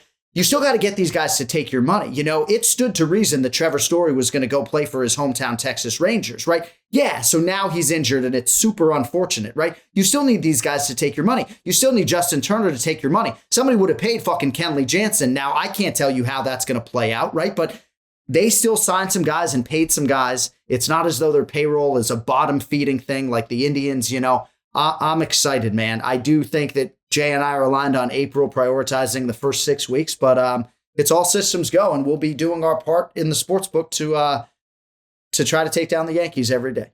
Okay, so here's the deal, right? You guys are going to end up in Boston. We're going to go to a game. All three of us. I'll even invite Tyler. He's got a weird ass sleeping schedule. He sleeps in like 3-minute intervals or whatever the fuck he does. Right now, actually, it's interesting you mentioned Rogan. I just completely copied Rogan in terms of the setup. Kind of like I bought like a dining room kitchen table. I drilled the mic arms in there. We're in the process of putting like black brick on the walls, and I've got a graffiti artist coming in that's going to spray paint the podcast logos on both sides of the wall. So it's going to be a pretty sick setup. Sick. So I want to do a game. We'll go to Fenway together, and then because I mean, people are going to fucking love this, by the way. You guys were great. Like in terms of like, you get MMA guys coming over to do some baseball talk. People, I guarantee you, people are going to look at it and be like, that's not going to be baseball talk. Up your ass. Up your ass. It was fucking excellent baseball talk. So we're going to run it back during the regular season. All right. Well, we'll see what holds. I am going to be in Boston, I believe, Tuesday, June 6th at DraftKings. Okay. So I might be able to extend that trip on either end. And hopefully we can make it happen. Hopefully they're home. And yeah, this is exciting for us to get the chance to chop it up about the Red Sox. You know, I'm sort of, you know, I'm thankful that I'm not totally embedded in it. I think I probably would have like assaulted Michael Felger at this point in time if I had worked in the city long enough. So I'm glad to have the removal, you know? Yeah. They're not home. So on the 4th, if you came for that weekend, maybe. Okay. All right. The 6th is a Tuesday, but if you came that weekend prior, Tampa's in town. All right. So maybe we do a game on the 4th. Maybe we podcast on the 5th. We'll figure it out. Done deal. 5th is an off day too. Perfect timing. Love it. All right. Where can everyone find the podcast? So Jay does the show with Bilal Muhammad, and that is on the Anik and Florian Podcast YouTube channel. But we're very excited that the Anik and Florian Podcast that I've been doing with 3-time UFC title challenger Kenny Florian for 8 years is now under the DraftKings banner, and full episodes are live twice a week on the DraftKings YouTube channel, which is very exciting. Awesome. Jon Anik, Jason Anik, thank you so much for taking the time. This was a lot of fun. We're going to, next time we do this, it's going to be in person. Can't wait. Thank you, buddy. Keep killing it. Thank you. Big thank you to Jon and Jason Anik. That was fun. I honestly didn't know what to expect going in because I was like, they might, like, I know that they're big Red Sox fans, but I don't know if they want to like talk more MMA, if they want to talk baseball, like where are we going to find the middle ground? That was a lot of fucking fun. Like, I think that they would be very entertaining if we went to a Red Sox game and then came back and did a podcast after and we were all just in the same room. Like, I feel like that would be a lot of fun.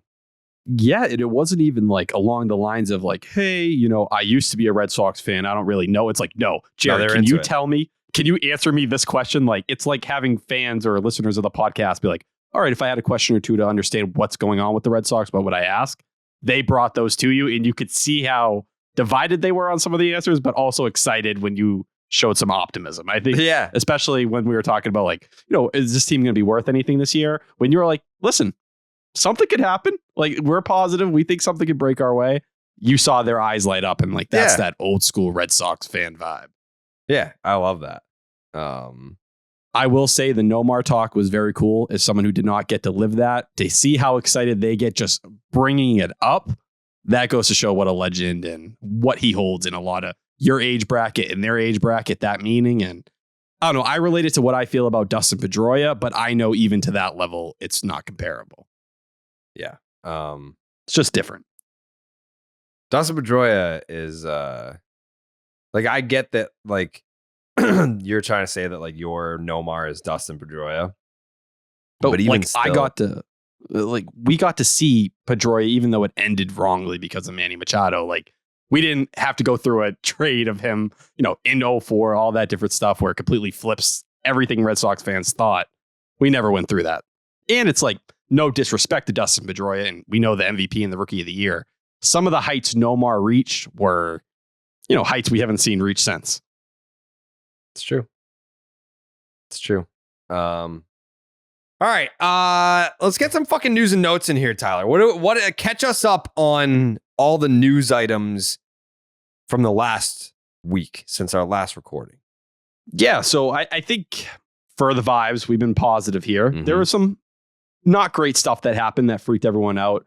I think last time we recorded, we were coming in straight off the Connor Wong thing, and we were like, oh, all right, like bad injury. Hopefully it plays out well. Well, it worked out.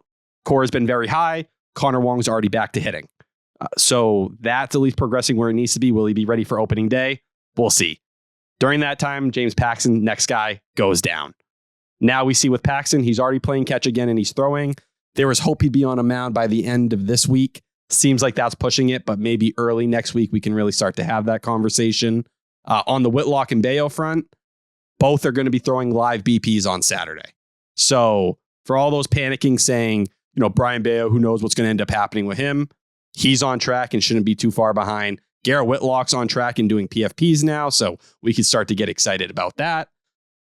So everything's kind of progressing. Adalberto Mondesi had a very good day the other day, Alex Cora said. Still, opening day is a little bit unlikely, but if you're looking at the Rays and the Yankees, you see they're dealing with injuries that are going to be, you know, into May or later. It looks like the Red Sox, fingers crossed, should be extremely healthy as long as nothing else goes wrong that first week of April, second week at the very latest.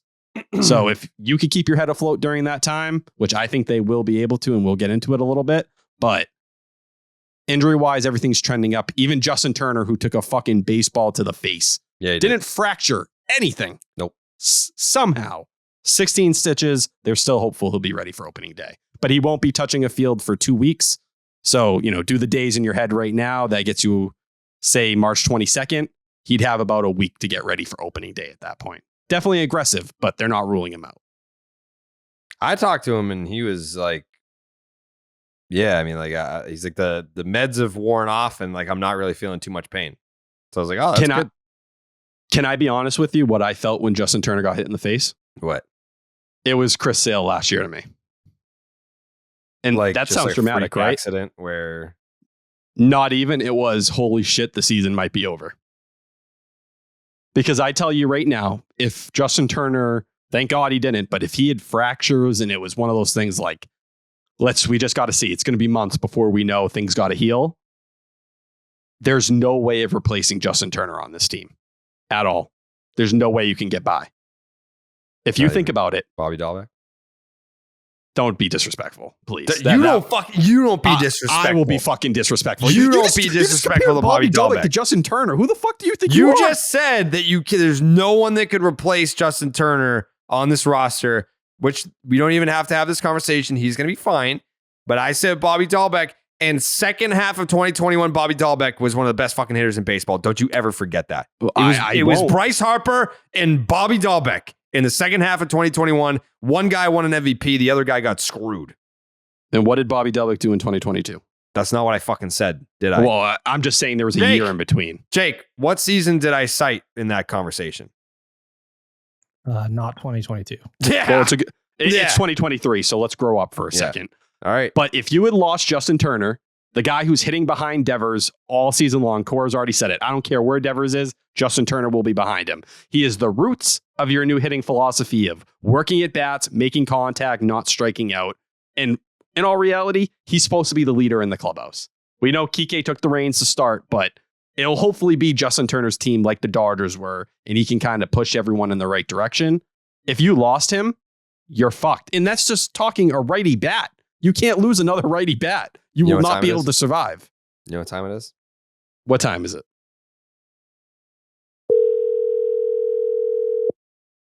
Can I guess? Is this Coley? No. Yellow. Hey, why the fuck are you making such a big deal out of all the injuries? Why are you trying to freak fans out? I'm not freaking anyone out. Why are you? There's seven.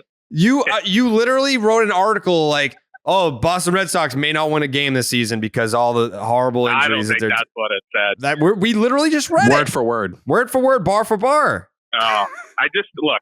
I respect that I'm now back on. Milliken, can you hear me? Hi, Chris. I waved to you today at 9:85. I didn't see you. Did not get a wave back. Did we make eye contact? I think we did, yeah. Why were you at 98.5? Talking to Tony Maz about going on the baseball hour. They said they need some fresh blood. Oh, wow. Ouch. Interesting. No, I think there's room at the end for everybody. There's what? There's room for everybody. That's true. I'm only doing 1 day a week, I believe. Yeah. So, but no, Milliken, I did wave, and that was it. Well, I'll be honest. I was talking to everyone in the producer's booth, and I was like, "Oh, like they were like, do you see Chris? You going to go in there and say something?" I was like, "I hope he comes say something to me." I never saw the wave, but it does make me feel a little bit better that you did. I did, of course. I gave it a shot. Where are you Thank right you. now? Some buffet? Where are you? I'm at Banners because North Carolina against Virginia, big ACC tournament matchup. Okay. I feel like we've kind of gotten away from the main point of this phone call, which is why are you trying to cause widespread panic throughout the fan base? It's not. It's just I think if you projected a 26-man roster of your best 26, there are going to be 6 to 8 guys, if no one else gets hurt, that are not going to be on the opening day roster. I don't think that's good news. Can I tell you something, Chris? Yeah. And for the listeners as well. What night was that? A couple nights ago. Sunday night, maybe? Chris Cotillo was doing a Twitter space with a Red Sox podcast. What was the name of the Red Sox podcast? I don't want to not give them a shout out. Lansdowne Bound. Lansdowne Bound.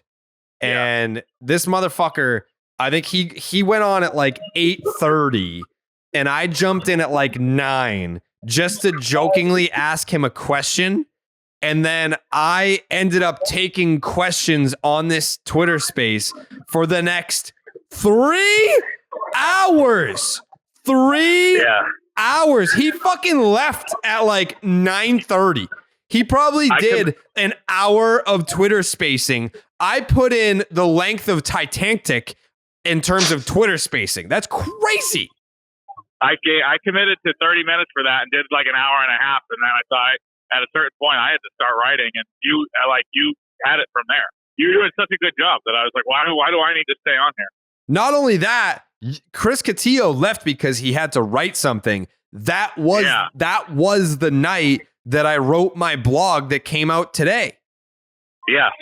Yeah, well, I was up until job, right? I did the Twitter space for the people for over 3 hours, and then wrote a blog until 2:30 in the morning. Chris's excuse was I have to go because I have to write. Guess who had to write too? Me. Guess who put in 3 hours? Me. Guess who didn't put in 3 hours? Chris Cotillo.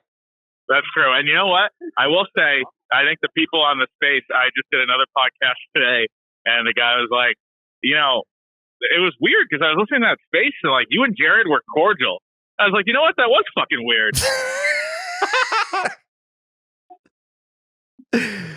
I think like there were points where I was in the Twitter space where I was like making jokes that were fucking hilarious and no one laughed, and I was like, maybe this just isn't my crowd. Maybe like I was saying some comedic gold in there, and I was like, I'm wasting these bullets. I'm wasting these bullets right now. Like that was a good line. No one would laugh, but it's fine. Yeah, well, we appreciate your service. All right, go enjoy your ice cream. Stop trying to make people worried about the injuries on this team. They're gonna be fine. All right, sounds good. Go Heels. Bye. All right, go Bye, Heels. Chris. What is that? Basketball? UNC? Yeah, some kind of sport.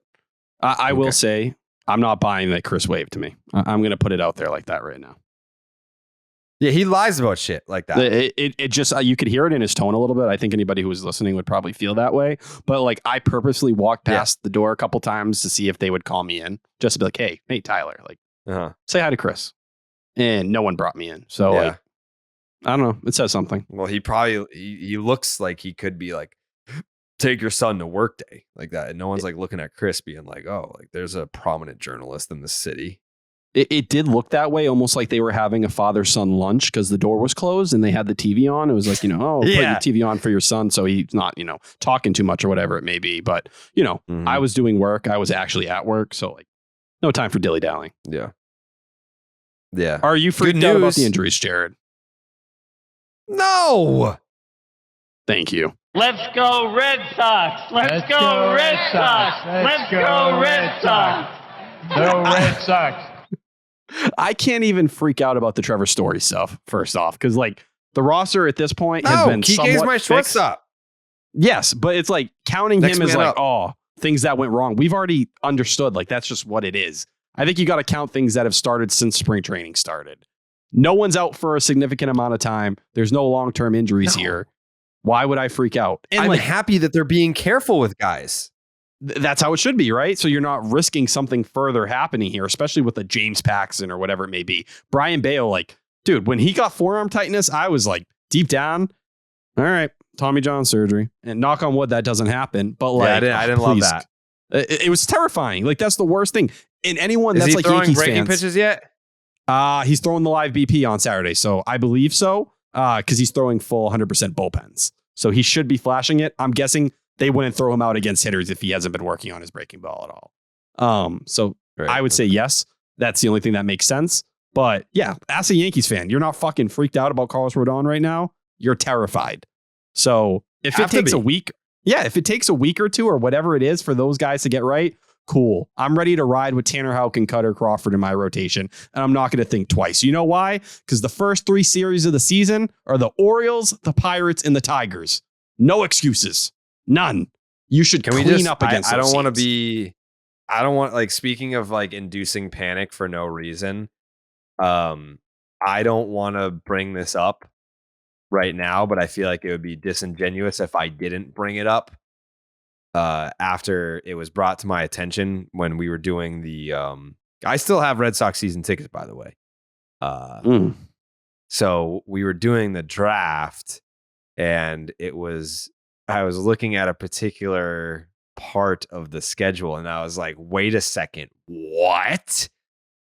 Fast forward to August. That's far away.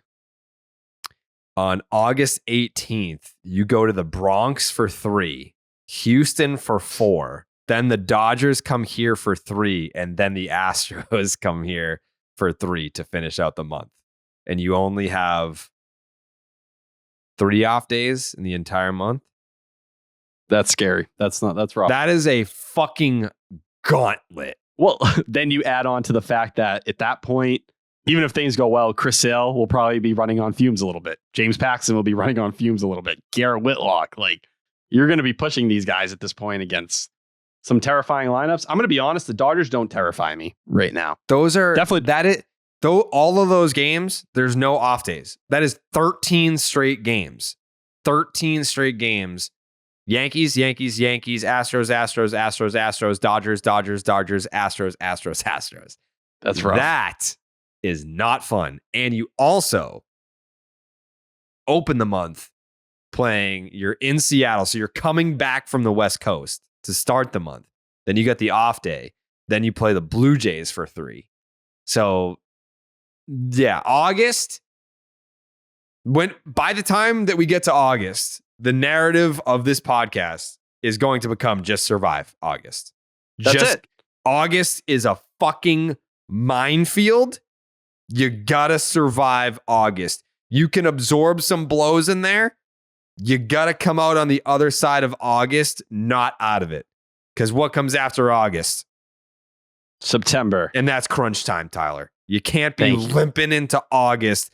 I mean, you can't be limping into September where it's like, damn, we just had a 315 winning percentage in the month of August, and now we're just going to try and do a full court press to try and get into the playoffs here. Well, yeah, that is scary. You do look at it. There is a nice stretch before the Yankees, the Astros, Dodgers, and Astros again, where you get 4 against the Royals, 3 against the Tigers, and 3 against the Nationals. But those are going to feel like must-win games. Like, it's going to feel like you need to dominate those series so you can stay afloat. But that will put more attention on the trade deadline. Will this be possibly, if Trevor Story maybe takes a little bit longer than anticipated, are we looking at him being the boost during this month? We know at the trade deadline, they're not going to go bananas, but scary. But I'm not going to worry about that stuff. Don't worry so about it far right now. ahead. It's so far ahead. The Red Sox could be 23 games up in the division by then. What happens if the Red Sox don't lose another game? They haven't lost a game yet this year. They might have games to give by then. So like, let's not get crazy and think that they're going to be in a vulnerable position going into the month of August. They could be in a position of power going into the month of August. These injuries keep racking up in the AL East. That's true. Everyone out here getting hurt. So we'll see what happens. But I felt like it would have been disingenuous of me to have seen that jump out to me on the schedule recently. and not say something. If you see something, say something, Tyler. Ooh, that's another parenting tip. Mhm. I will say those are my favorite tweets right now. People saying the impact you've had on their children. Uh-huh. You really are raising the next generation. Yeah. Thank you. Also- I mean, don't pout, figure it out is something that doesn't just apply to Tyler when he's pouting. It applies to children. It does make me question, am I a man-child of some sort that I need to be spoken to like this? Mhm. Yes, that I'm a man-child, or yes, just like you're listening Both. to me. Yeah. Okay. Do Hey, you disagree? no. Does your I got some girlfriend growing listen up to to this do. podcast anytime or no? She does. Every episode or no? I'd say when she knows she's spoken about. So like she's Oh, get okay. tweets from listeners sometimes when I've talked about like the not touching thing. Yeah. So, like we had to sit down and have a conversation about that. So let me ask you this. If she were to listen to the podcast, would she agree with me on some of these points, or would she be like, he's bullying you? Or would Oh she be no, like, she'd you be know like, what? you're spitting. Yeah. She'd completely take your side. I'm a fucking Oh, child. hell yeah. She's like, this kid can't do his laundry. Like, Well, I he can't doesn't either. make- Oh, see, so we relate on that. We get a team for that. Yeah, I don't cook much. Me neither. You know what I mean? Me I neither. I lack those skills in life right now. Mm-hmm. Jake saw, like, I feel like when we had the event, Jake saw me and Martha's relationship a good amount because I did too. there was handling, right? You saw, Yes, like, I kind of needed a leash a little bit. Yeah. I'd say throughout life, there's a little bit of a leash on me. It's okay. Yeah. I can run a little wild and get crazy, Yeah. but, it's good to keep me under wraps. You know what else you need? I'm a dog. You are a dog. What? You need the Xfinity 10G network is what you need. You're so right. Yeah. And I'm going to wait for Jake to spit some bars here. Please spare me, Jake. Please. Tyler, you know I'm not going to spare you, but you know who is going to spare you? Xfinity 10G. Listen, there's so much basketball to watch right now, it's crazy. And like a ball with a funky spin, it can be hard to get a handle on it all. Now you can stay on top of all the madness with the Xfinity 10G network. With Xfinity 10G, you can power an entire house full of devices with ultra low lag. Ultra low lag, Tyler. So you and everyone you know can stream every single game at the same time and never miss a shot. Or you can be on the podcast and still look up your little nerd stats at the same time without your computer exploding. And if you're on the go, Xfinity will still be right there with the assist with millions of Wi-Fi hotspots. Hallelujah. Introducing the next generation 10G network, only from Xfinity. The future starts now. Learn more at xfinity.com/10G. Thank you, Can we Jake. talk Thank you, about- Jake. Yeah, what? I'm dying to talk about Chris Sale. Yeah, let's talk That's about all I Chris want to Sale. talk about. It's two scoreless. Fastball on the first strikeout, it hit 96. He was sitting 93, 95, but he hit 96 with the first punchy, second punchy, fucking this little slide piece sneaking in there. It looked great. Probably felt great. You could see the smile on his face coming off the mound in the second. And was, I believe, the first to grab a towel when JT got smoked in the face there. So you're talking about team chemistry vibes through the roof. You're talking about velocity through the roof. We're talking about feeling good coming off the mound. Super positive. Super positive. I was shocked that he hit 96. Like legit jaw on the table. Shocked. You have to think about it. This dude has been waiting for years to just get the fuck out there and like have. He hasn't had a normal spring training in 3 years. That's even more reason why I was like, he's going to come out here and it's going to be just mechanics. It's like, just get by. It doesn't matter what the gun looks like. And whenever they talked about the live BPs, it's like, he's not missing bats with the fastball. We're not worried about velocity. That's not the focus right now. Usually when you hear those things, it's like, all right, he's going to come out here and it's going to look like Kluber's first start where he's a couple ticks below where he needs to be. No, I'm seeing you hit 96 and you're just starting. Like you're not even fully stretched out. And maybe that was adrenaline and some of these other things, but seeing Chris Sale still have that, seeing him not be scared to use his changeup, that was big to me too. We never saw that in 2021. And when he did try, it was getting smacked around. So that version of Chris Sale looked better than I think any version I ever saw of him in 2021. And that's your first spring training start. I'd be smiling like Chris Sale walking off the mound too. I'm excited. I think I don't know what the over under is for Chris Sale's innings. I don't know. I don't know if that. It's probably starts or something that you can place a bet on. I just want him to be healthy. I want them, and I know that they will. That they will just manage this guy, and he's been in the organization since 2017. They know how to handle him. Obviously, the injury thing sucks, but he got his surgery, and every other injury since then has nothing to do with like, let's manage his workload. Like, let's just keep him off a bicycle and out of the way of fucking screaming line drives. Like, it's not like a manage his workload thing when we talk about the injuries that have derailed Chris Sale over the last year. So I'm just really rooting for the guy. It made me happy to see him happy coming off the mound because, and I made this point before, if you're one of the most competitive individuals on planet Earth playing a professional sport and you've gotten that taken away from you immediately after like reaching the pinnacle of your sport, and you have nowhere for that competitive energy to go, and every time that you see the light at the end of the tunnel, but is really just a train coming your way, the headlights of the train, that sucks. So finally, he is at a point where he's having a normal spring training. He feels good. Ball's coming out hot. And opening day is right around the corner. And he will be your opening day starter. And we'll see where it goes from there. I am cautiously optimistic about Chris Sale, rooting for the guy. I think it would be a great story for Chris Sale to be. I don't think we're ever going to see 2017 Chris Sale again. But 2018 Chris Sale's in there somewhere. Let's get that guy over here. That's it. And like just hearing him talk, and he mentioned it with Bradford, where his mind's at. And he was like, I'm at the point now where it's like, it can't get any worse. So like, fuck it. He's like, and for all those people that doubt me or have made jokes about me or shit on me, stay on your side. Like Chris Sale's out here telling you, hey, you talk shit about me, you make fun of me, you think I'm a loser, the biggest bust in, Red Sox history. Fuck you. Watch what I'm going to go out and do this year.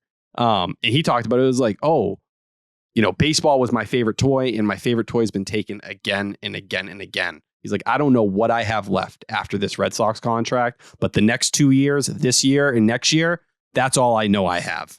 So I'm going to make the most of it. I'm going to give everything I have. I'm going to take it in, enjoy it even more than maybe I did before, because my appreciation of it has changed. But that's what I saw from Chris Sale out there. It was just a feeling of, hey, nothing fucking went crazy this time. I'm not walking off with a broken finger. The stuff looks good. My mechanics, like first time on a mound in a game and he looks that good, I would have never expected that.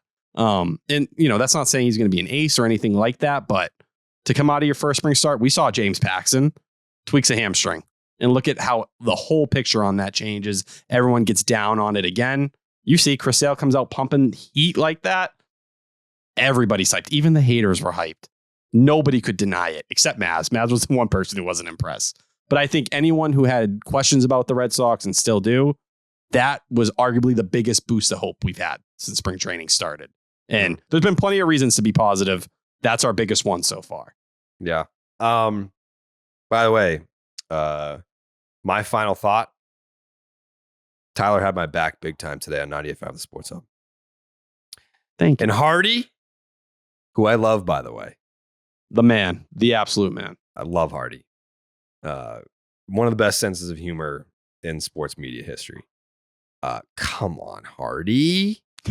You're going to tell me that you think that I think that Tapia has a chance of starting in this outfield? You have to, me and Hardy go back probably 7 years now. You know my sense of humor. It's tongue in cheek. Clearly, I'm just driving up the positivity stock. That's all I'm doing. I'm pumping the tires. That's what I do. Right, Dan Shaughnessy? I'm just a fucking mascot. That's all I am out here. But he's smarter than that. He's smarter than that to know. Clearly, I don't think that Tapia is threatening anyone for a starting job in the Red Sox outfield. Like, come on. No. I deserve a little more credit than that. Listen, I love Hardy, and I can tell you, Hardy is a master in radio where he knew the angle I was going to take. I was riled up about Shaughnessy when I fucking walked in, and how I texted you, Jared. I know you brought it up during the interview. I was fired up after I read that thing because it was such fucking bullshit. But Hardy offering the other perspective, trying to see, Hardy's never gonna, the whole thing of radio is, all right, well, you got your take. Let me be devil's advocate. And I thought Hardy did a good job, but at the end of the day, even at the end of the conversation, it's like, dude, anybody who follows you, anyone who's listened to this podcast, we've talked about every friggin' concern there is with the Red Sox this year. We've talked about whether if Yoshida isn't what the Red Sox hope Yoshida is, and all those executives are right. We've talked about what happens if Duvall just strikes out a million times and his body can't handle center field. If Verdugo doesn't become, take another step forward this year, and the Red Sox feel the way they did at the end of last year, this year about him. Rob Refsnyder, we all love Rob Refsnyder. He's a platoon bat. But recognizing it's like Dan Shaughnessy, John Tomasi, that whole crew was so negative from the moment spring training started for the Red Sox, saying nobody gives a fuck about this team. Nobody's interested. It's a bunch of veterans. They're all washed up. They're the wannabe Dodgers. Chris Gasper, they're a quadruple A roster, whatever it may be. The whole reason the vibe started, and I think the teams run with it, is because, hey, we were just saying, look at the other side of the coin. Just realize, hey, we can say everything that could go wrong.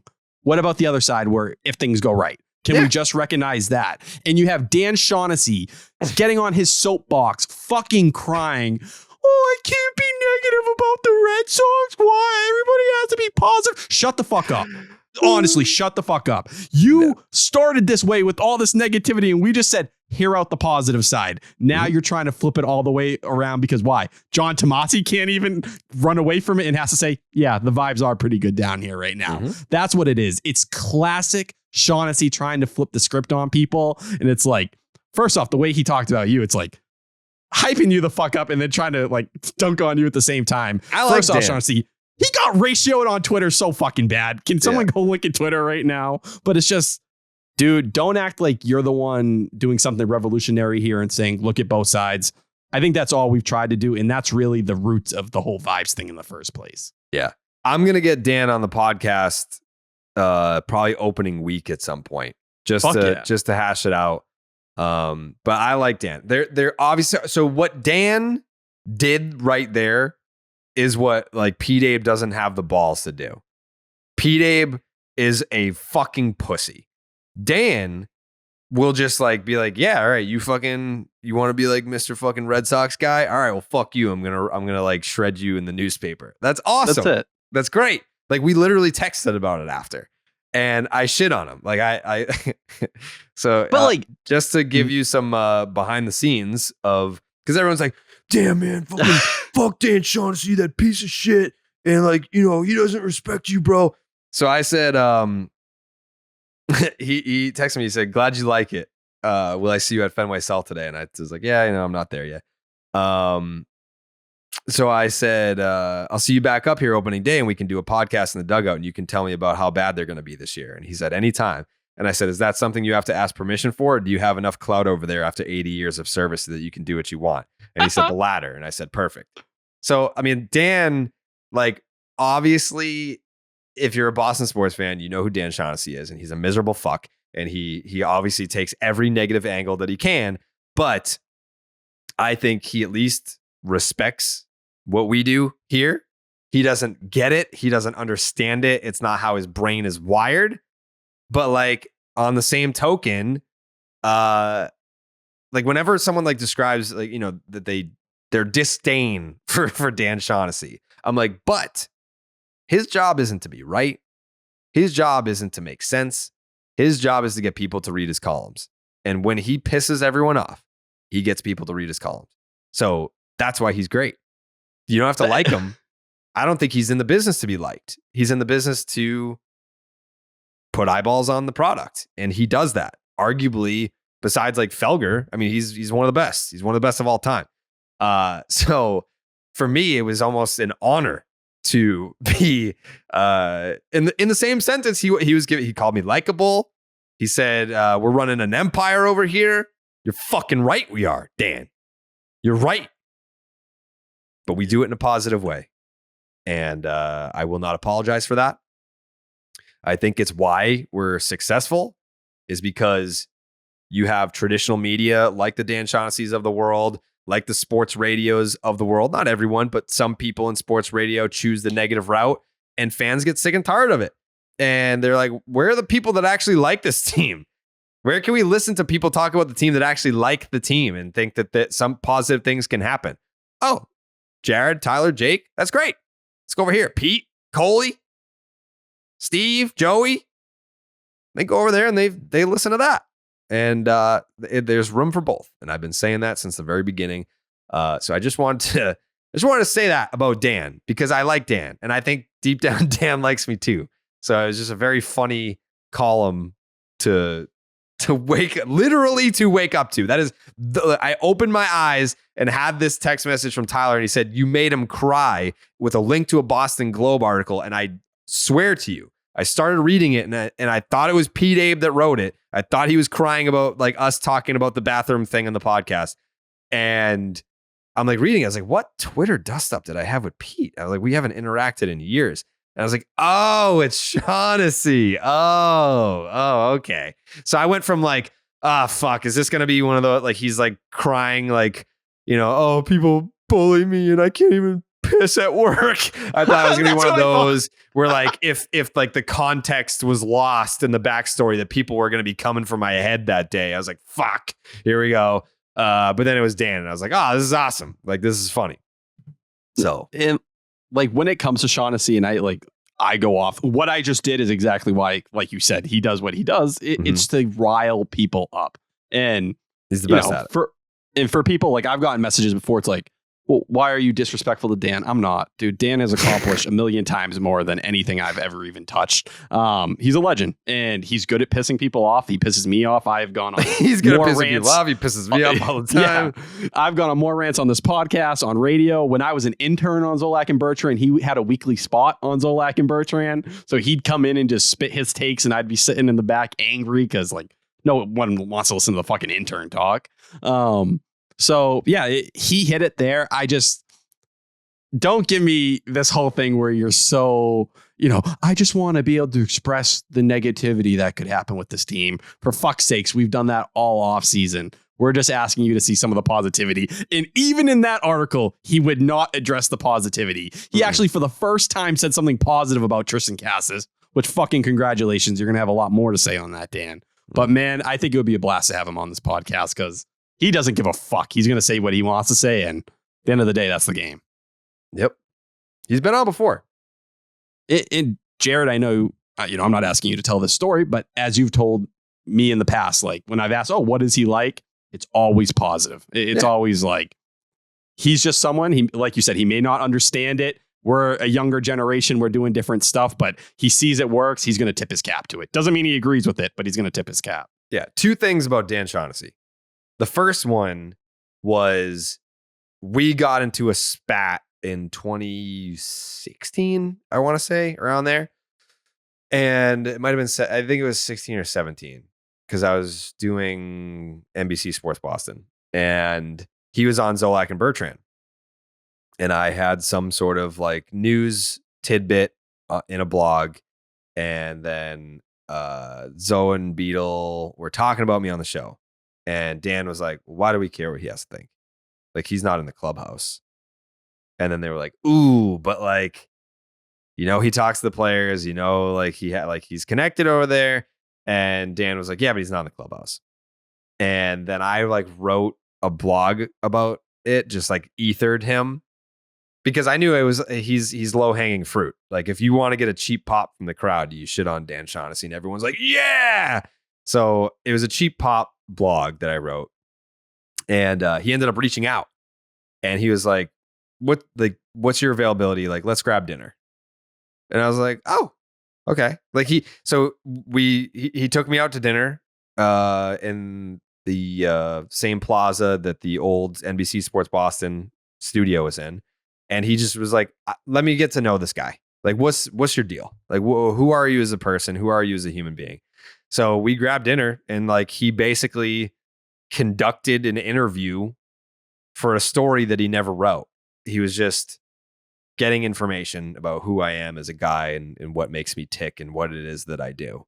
So I've always had so much respect for Dan for doing that, because in an industry, especially in a market where I feel like I get side-eyed a lot, which I no longer give a fuck about. It used to bother me a lot when I was like, why am I not accepted in the fucking Red Sox media circle? If you don't like me, I don't give a fuck.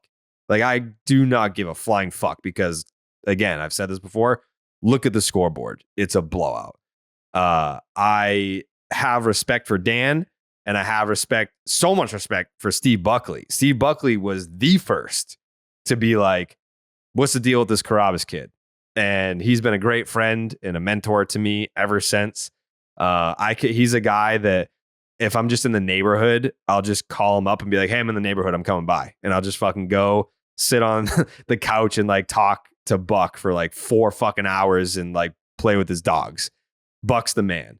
To a lesser extent, Dan took the time to be like, let me figure this guy out and see what he's about. Whereas I think of a lot of other media members past judgment, they've since come around. Like, I'm friendly with a vast majority of them. But again, like, you still have the P. Dabes of the world that want to die on that hill, and he's just a piece of shit human being. But the other thing with Dan was, what was the other fucking point? I can't remember now. I'm drawing a blank. The story you just told me was the story I was referring to. Yeah. Recent? So the other thing with Dan is that when he gets young people that come to him and are like, hey, how do you break into the industry? Like, I want to, be like a Red Sox writer or whatever. He won't even answer. Like, he won't even give his advice. He'll just be like, contact Jared, because I don't know how to make it work in today's media world. Like, it's not how I broke in anymore. So he'll, if any like young person comes to him and is like, oh, like, do you have any advice? He'd be like, my advice is talk to Jared, because I can't figure it out, like, how to do it in today's world. Any Jake's takes now that Tyler's fucking internet dropped out? Jake's takes. I just wanted to shout out Anik brothers again. Yeah, I feel like that's honestly going to be a recurring guest situation. I had no idea. Their producer reached out to me and was like, hey, let's get these guys on the show. They're just big Boston sports fans, and it seemed like an awesome fit. So shout out those guys. Yeah, they were awesome. They were great. I think that would be really cool to get them at the studio here. I think people are going to really like the. Did I say on the air, Jake, what I'm doing there? Did I say that on the air or no? I don't think so. Okay. I'm going to save it. I'm going to save what the studio is going to look like. I didn't tell Tyler, you're looking at me like you don't know. I think you did say it. I could be wrong, but I thought you broke down. I'm not going to say it right now in case we haven't said it. But what you told me the other day when we were texting about the design, how you're going about it. Yeah. I'm pretty sure you did say it to them. I don't know. No, because whatever I'm doing, I decided on in between recordings. Oh, okay. Yeah. So whatever I'm doing in there, I decided on like 2 days ago. So I don't know if I said it on Baseball's Dead. Oh, no. That's not what I'm talking. Oh, wait. I thought you were talking about the interview we just did. No, I'm talking about what the studio is going to look like. Okay, so that's what I missed when my internet dropped out. Okay. I'm an idiot. You're an idiot. It's okay. Tyler, any final thoughts? Trying to think. Nothing. My final thought, Wyatt Mills looks nasty as fuck, and so did Jolie Rodriguez. Yeah, we love Jolie's. Strike out the side. Jolie's Rodriguez. As Alice Cora said, elite stuff. Ooh. What's the velo? I didn't see the exact number, but it was popping. He looked like he was working mid-90s. Okay. All right, we're getting closer to opening day, which means we're getting closer to 2 podcast episodes a week. I see you. I hear you. I saw the Reddit thread. You guys want guests. I know some people were like, we kind of like when they just talk about the Sox and we don't need or want guests, but we'll definitely get them if we think that they bring value. I mean, I'm not going to throw a guest out there just to throw a guest out there. Like I said before, I responded in the Reddit thread to say, like, I think that some podcasts will use guests as a crutch where it's like, oh, we got nothing else to talk about, so let's just fucking throw a guest out there. I feel like we've done 2+ hour podcasts recently because there's been so much to talk about with the Red Sox. And I don't want to miss out on Sox talk because, we're just going to throw out like a random nostalgia interview. Like, I just don't want to do that. But if there are guests like Lou, like when we did the podcast with Lou, that was fucking great because it's like we're talking about the Sox now, we're talking about funny stories. There's people that can bring something to the table, like the Anik brothers. Were like, that was fucking great. Like I really, really, really enjoyed that conversation. I asked them before we started, how much time do you got? They were like, about an hour, and I looked up like that hour flew by. So we hear you. If you want guests, we can do that. I feel like you're never going to make everyone happy. Like there's definitely people that just come here for Red Sox talk. They don't need the guests. And then there's people like, where are the fucking guests? People were saying that we can't. I was like, no. I just haven't asked. I haven't reached out. I'm waiting more so to get to opening day. Like I met a lot of the newer guys down in spring training, planted that seed. Like I'm talking to like Turner now, like I'm friendlier with Kiké now. So those are guys that I feel like we can target for podcast interviews. And yes, Tyler, you mentioned a couple weeks ago, like Tanner Houck, maybe Tanner Houck at some point, right? Yeah. I saw him a little bit there's pretty much like, I don't know, like in my head, I was like, damn, all my guys are gone. Like who the fuck are we going to get on the podcast? And then you look up and I'm like, wait, I still know everyone on the team pretty much. Like even like some of the newer guys. Like Turner, I feel like, we kind of became like fast friends down in spring training too. Like I was in the dugout and he walked down like towards the end of the dugout where I was standing. And I was like, hey man, Jared, nice to meet you. And he's like, I know who you are. And I was like, I don't know if that's a good thing or a bad thing, which he didn't answer, but we've since communicated. He's been cool as fuck. So I feel like that's someone that we could definitely get on the podcast. I will say, and since you and Kiké have bonded, I feel like that is the best thing you could do to win over Justin Turner. Like if Kiké is putting his arm around you, how is Justin Turner not going to put his arm around you? Right. They're roommates. Ooh. Mm-hmm. They're roommates. That sounds good for the vibes. Mm-hmm. Kikaso. Mm-hmm. So, yeah. I mean, I just looking at the list, I don't know that there was anyone on it where I was like, yeah, I don't know about that. I don't know that we're going to be, or maybe there's one.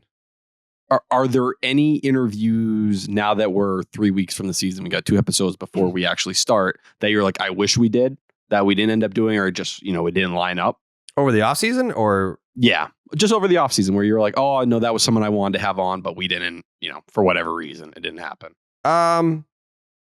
I would have liked to have done the JD farewell one because I think that has an expiration date. Like, I think once the season starts, he's probably not going to want to reflect on his Red Sox days once he's officially begun his Dodgers days. So that's probably the one if I had one at all. But as far as like, I'm looking at this shout out to JMac950 on the Section 10 Reddit page. Wish list of guests for 2023. Casas, doable. Story, doable. Like these are all people that I've already interviewed. Casas, Story, Devers would be great. I don't know that we can pull it off because of the language barrier, but it would be cool. Kiké, doable. Duran, doable. Lou, doable. Doogie, I've interviewed him twice, so I think it's doable. It's just he's very elusive. I don't see him around. He's not out and about. Like when I'm in the dugout, when I'm at batting practice, you don't really ever see him. So he's getting his work done where, eyeballs are not around. So we don't, like, I don't have his number. We don't follow each other on Instagram. So it's hard to nail that one down. Obviously, I would love to have Alex Verdugo on the podcast, but I think I interviewed him for, do we have him on Section 10? Yeah, had to have been.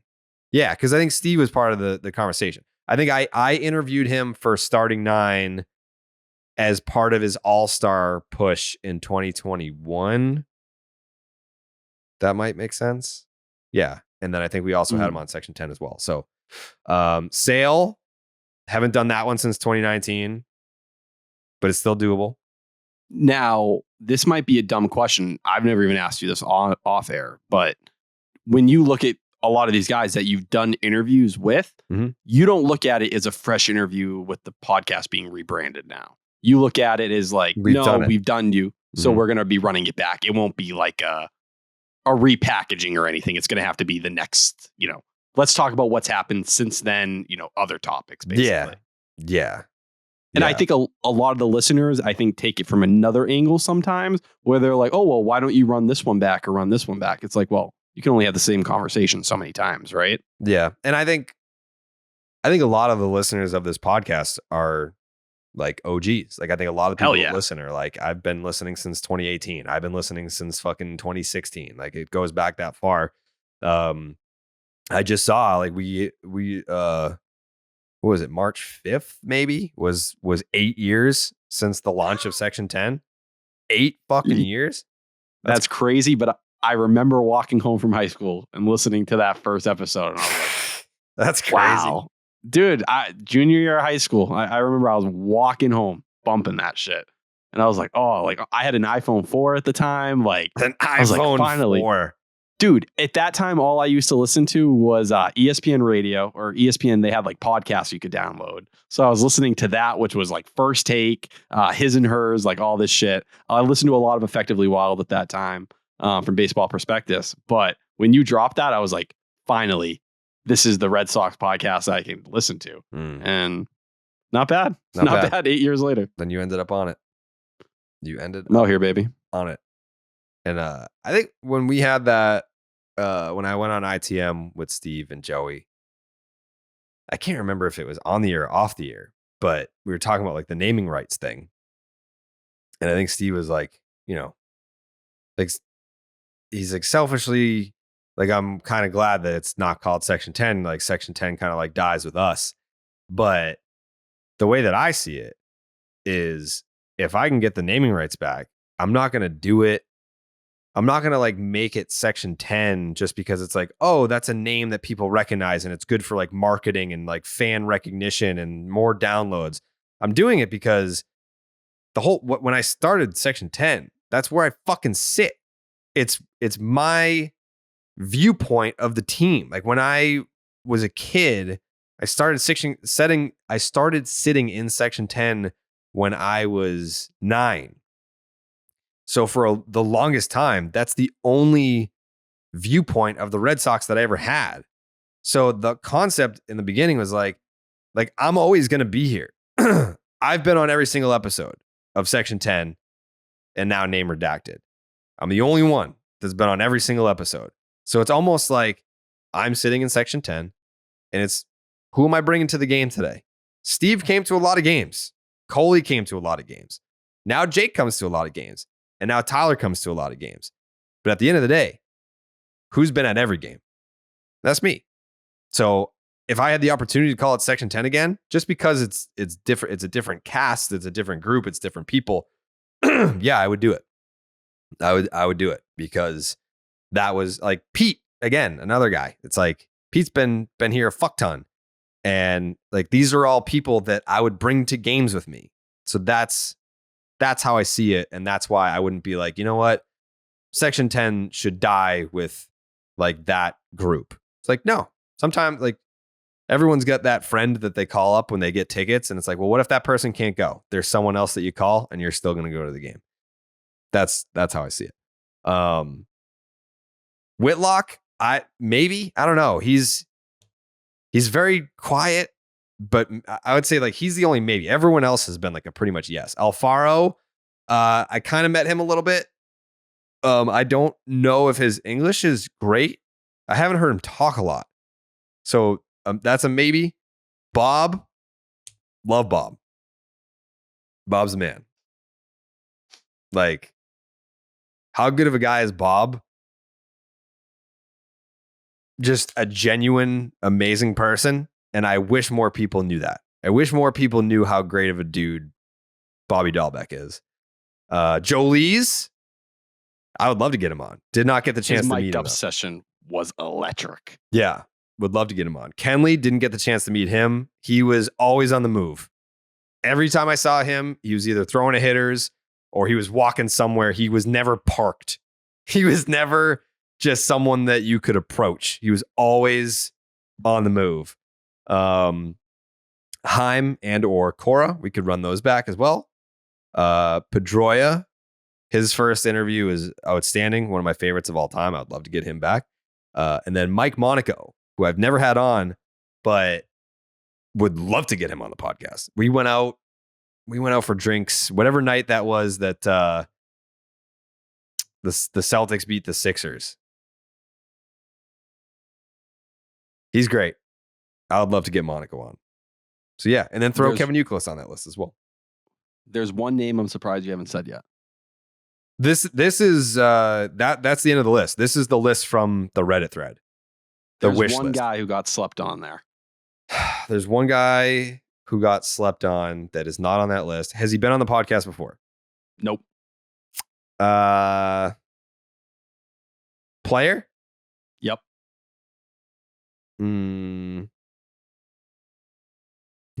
Christian Arroyo. Exactly. Yeah, he's never been on. That's crazy. He's like one of my fucking closest pals. Like, that's why it's just like, it seems so easy, but maybe that's why it hasn't happened. Cause like when you're boys with someone, obviously it's a little different when you got to hop on here like that. But well, I told him I want to do it in person. Ooh, okay. Yeah. Like I feel like if you're going to do it for the first time, like we're doing it for real. And I feel like he's the type of guy, like my angle is a lot of guys. I understand you're busy. You got shit to do. I feel like, there's certain guys where it's like, yeah, I can give you 10 to 15 minutes in the Red Sox dugout. Arroyo's a dude that would fucking pull up right here. Like, I feel like we could get him in the studio here. If it's like a Red Sox off night, before like a homestand, I feel like he would roll up and do something here. In like, that's the big thing. Like I think you said it in the Reddit, you were like, there's a big difference where you can have someone in person with you instead of over Zoom and you're kind of trying to, build a relationship there. But when you have one of your guys and you know them and you have them in person, it just takes it to a different level. You know what the difference is? When you're on Zoom, there's almost more of a question answer dynamic. Whereas when you're in person, there's more of a flowing conversation where like my interview style is I know what I'm going to ask for the first question, but I don't prepare anything beyond that. I just see where it goes from there. I know what I'm going to hit you with to start. No idea where it goes from there. Could go anywhere. Bring me Christian Arroyo. All right, let's do it. Done deal. Jake, who do you want? Is there anyone on that wish list that or anyone that wasn't on the wish list that you would like to have on this year? I kind of thought Tyler was going to say this, but Brian Bayo would be sick. That might be another one with the language, right? Yeah, I don't know if he is fluent. Does he use a translator? I think so. I feel like I can't picture Brian Bayo's voice in my head. And I can, but like, it was not in English. Yeah, I'm pretty sure because I remember Devers a lot of the time when he was like on the mound and stuff was kind of going back and forth, it felt like. Brian Bayo interview. Oh, yeah, no. I don't see any interviews here. And the only ones are in Spanish. I'm sure he'll work on it. Dude, Devers, like, I know we mentioned him earlier. Buster only said he did a full interview with him in English like 2 weeks ago. They didn't record it, but it was all, and he was like, I was shocked at how good Rafael Devers' English has become. I think we're like a year away from him feeling confident enough. I think he could do it right now, but I think you'll see like him just be like, all right, I'm ready to kind of put myself out there and try it. Yeah. That's scary, man. I can't imagine what it's like. Like, oh God, I took 7 years of Spanish, dude. I can't give you a sentence. No. Yotiyama. No, I wouldn't do it. But all right. We'll be back next week. Maybe we'll have a guest. I don't know. That's not even a tease. That's just like things happen. I'll work on it. If people want me to do it, I'll do it. If people just want Sox talk, we'll do Sox talk. But I feel like now with players kind of splintering off to the World Baseball Classic and the Red Sox just like never losing. So that's even crazier. It's like they're like losing their best players to the World Baseball Classic and they're still just fucking waffling teams. But Yankees sent out their opening day lineup today. Yeah. To try and stop Sit your the ass train. down. You lost to the Woo Sox. Yeah. The Woo Sox and Reese McGuire. Mm-hmm. It's tough. All right. We'll see you next week. Buenas noches, amigos.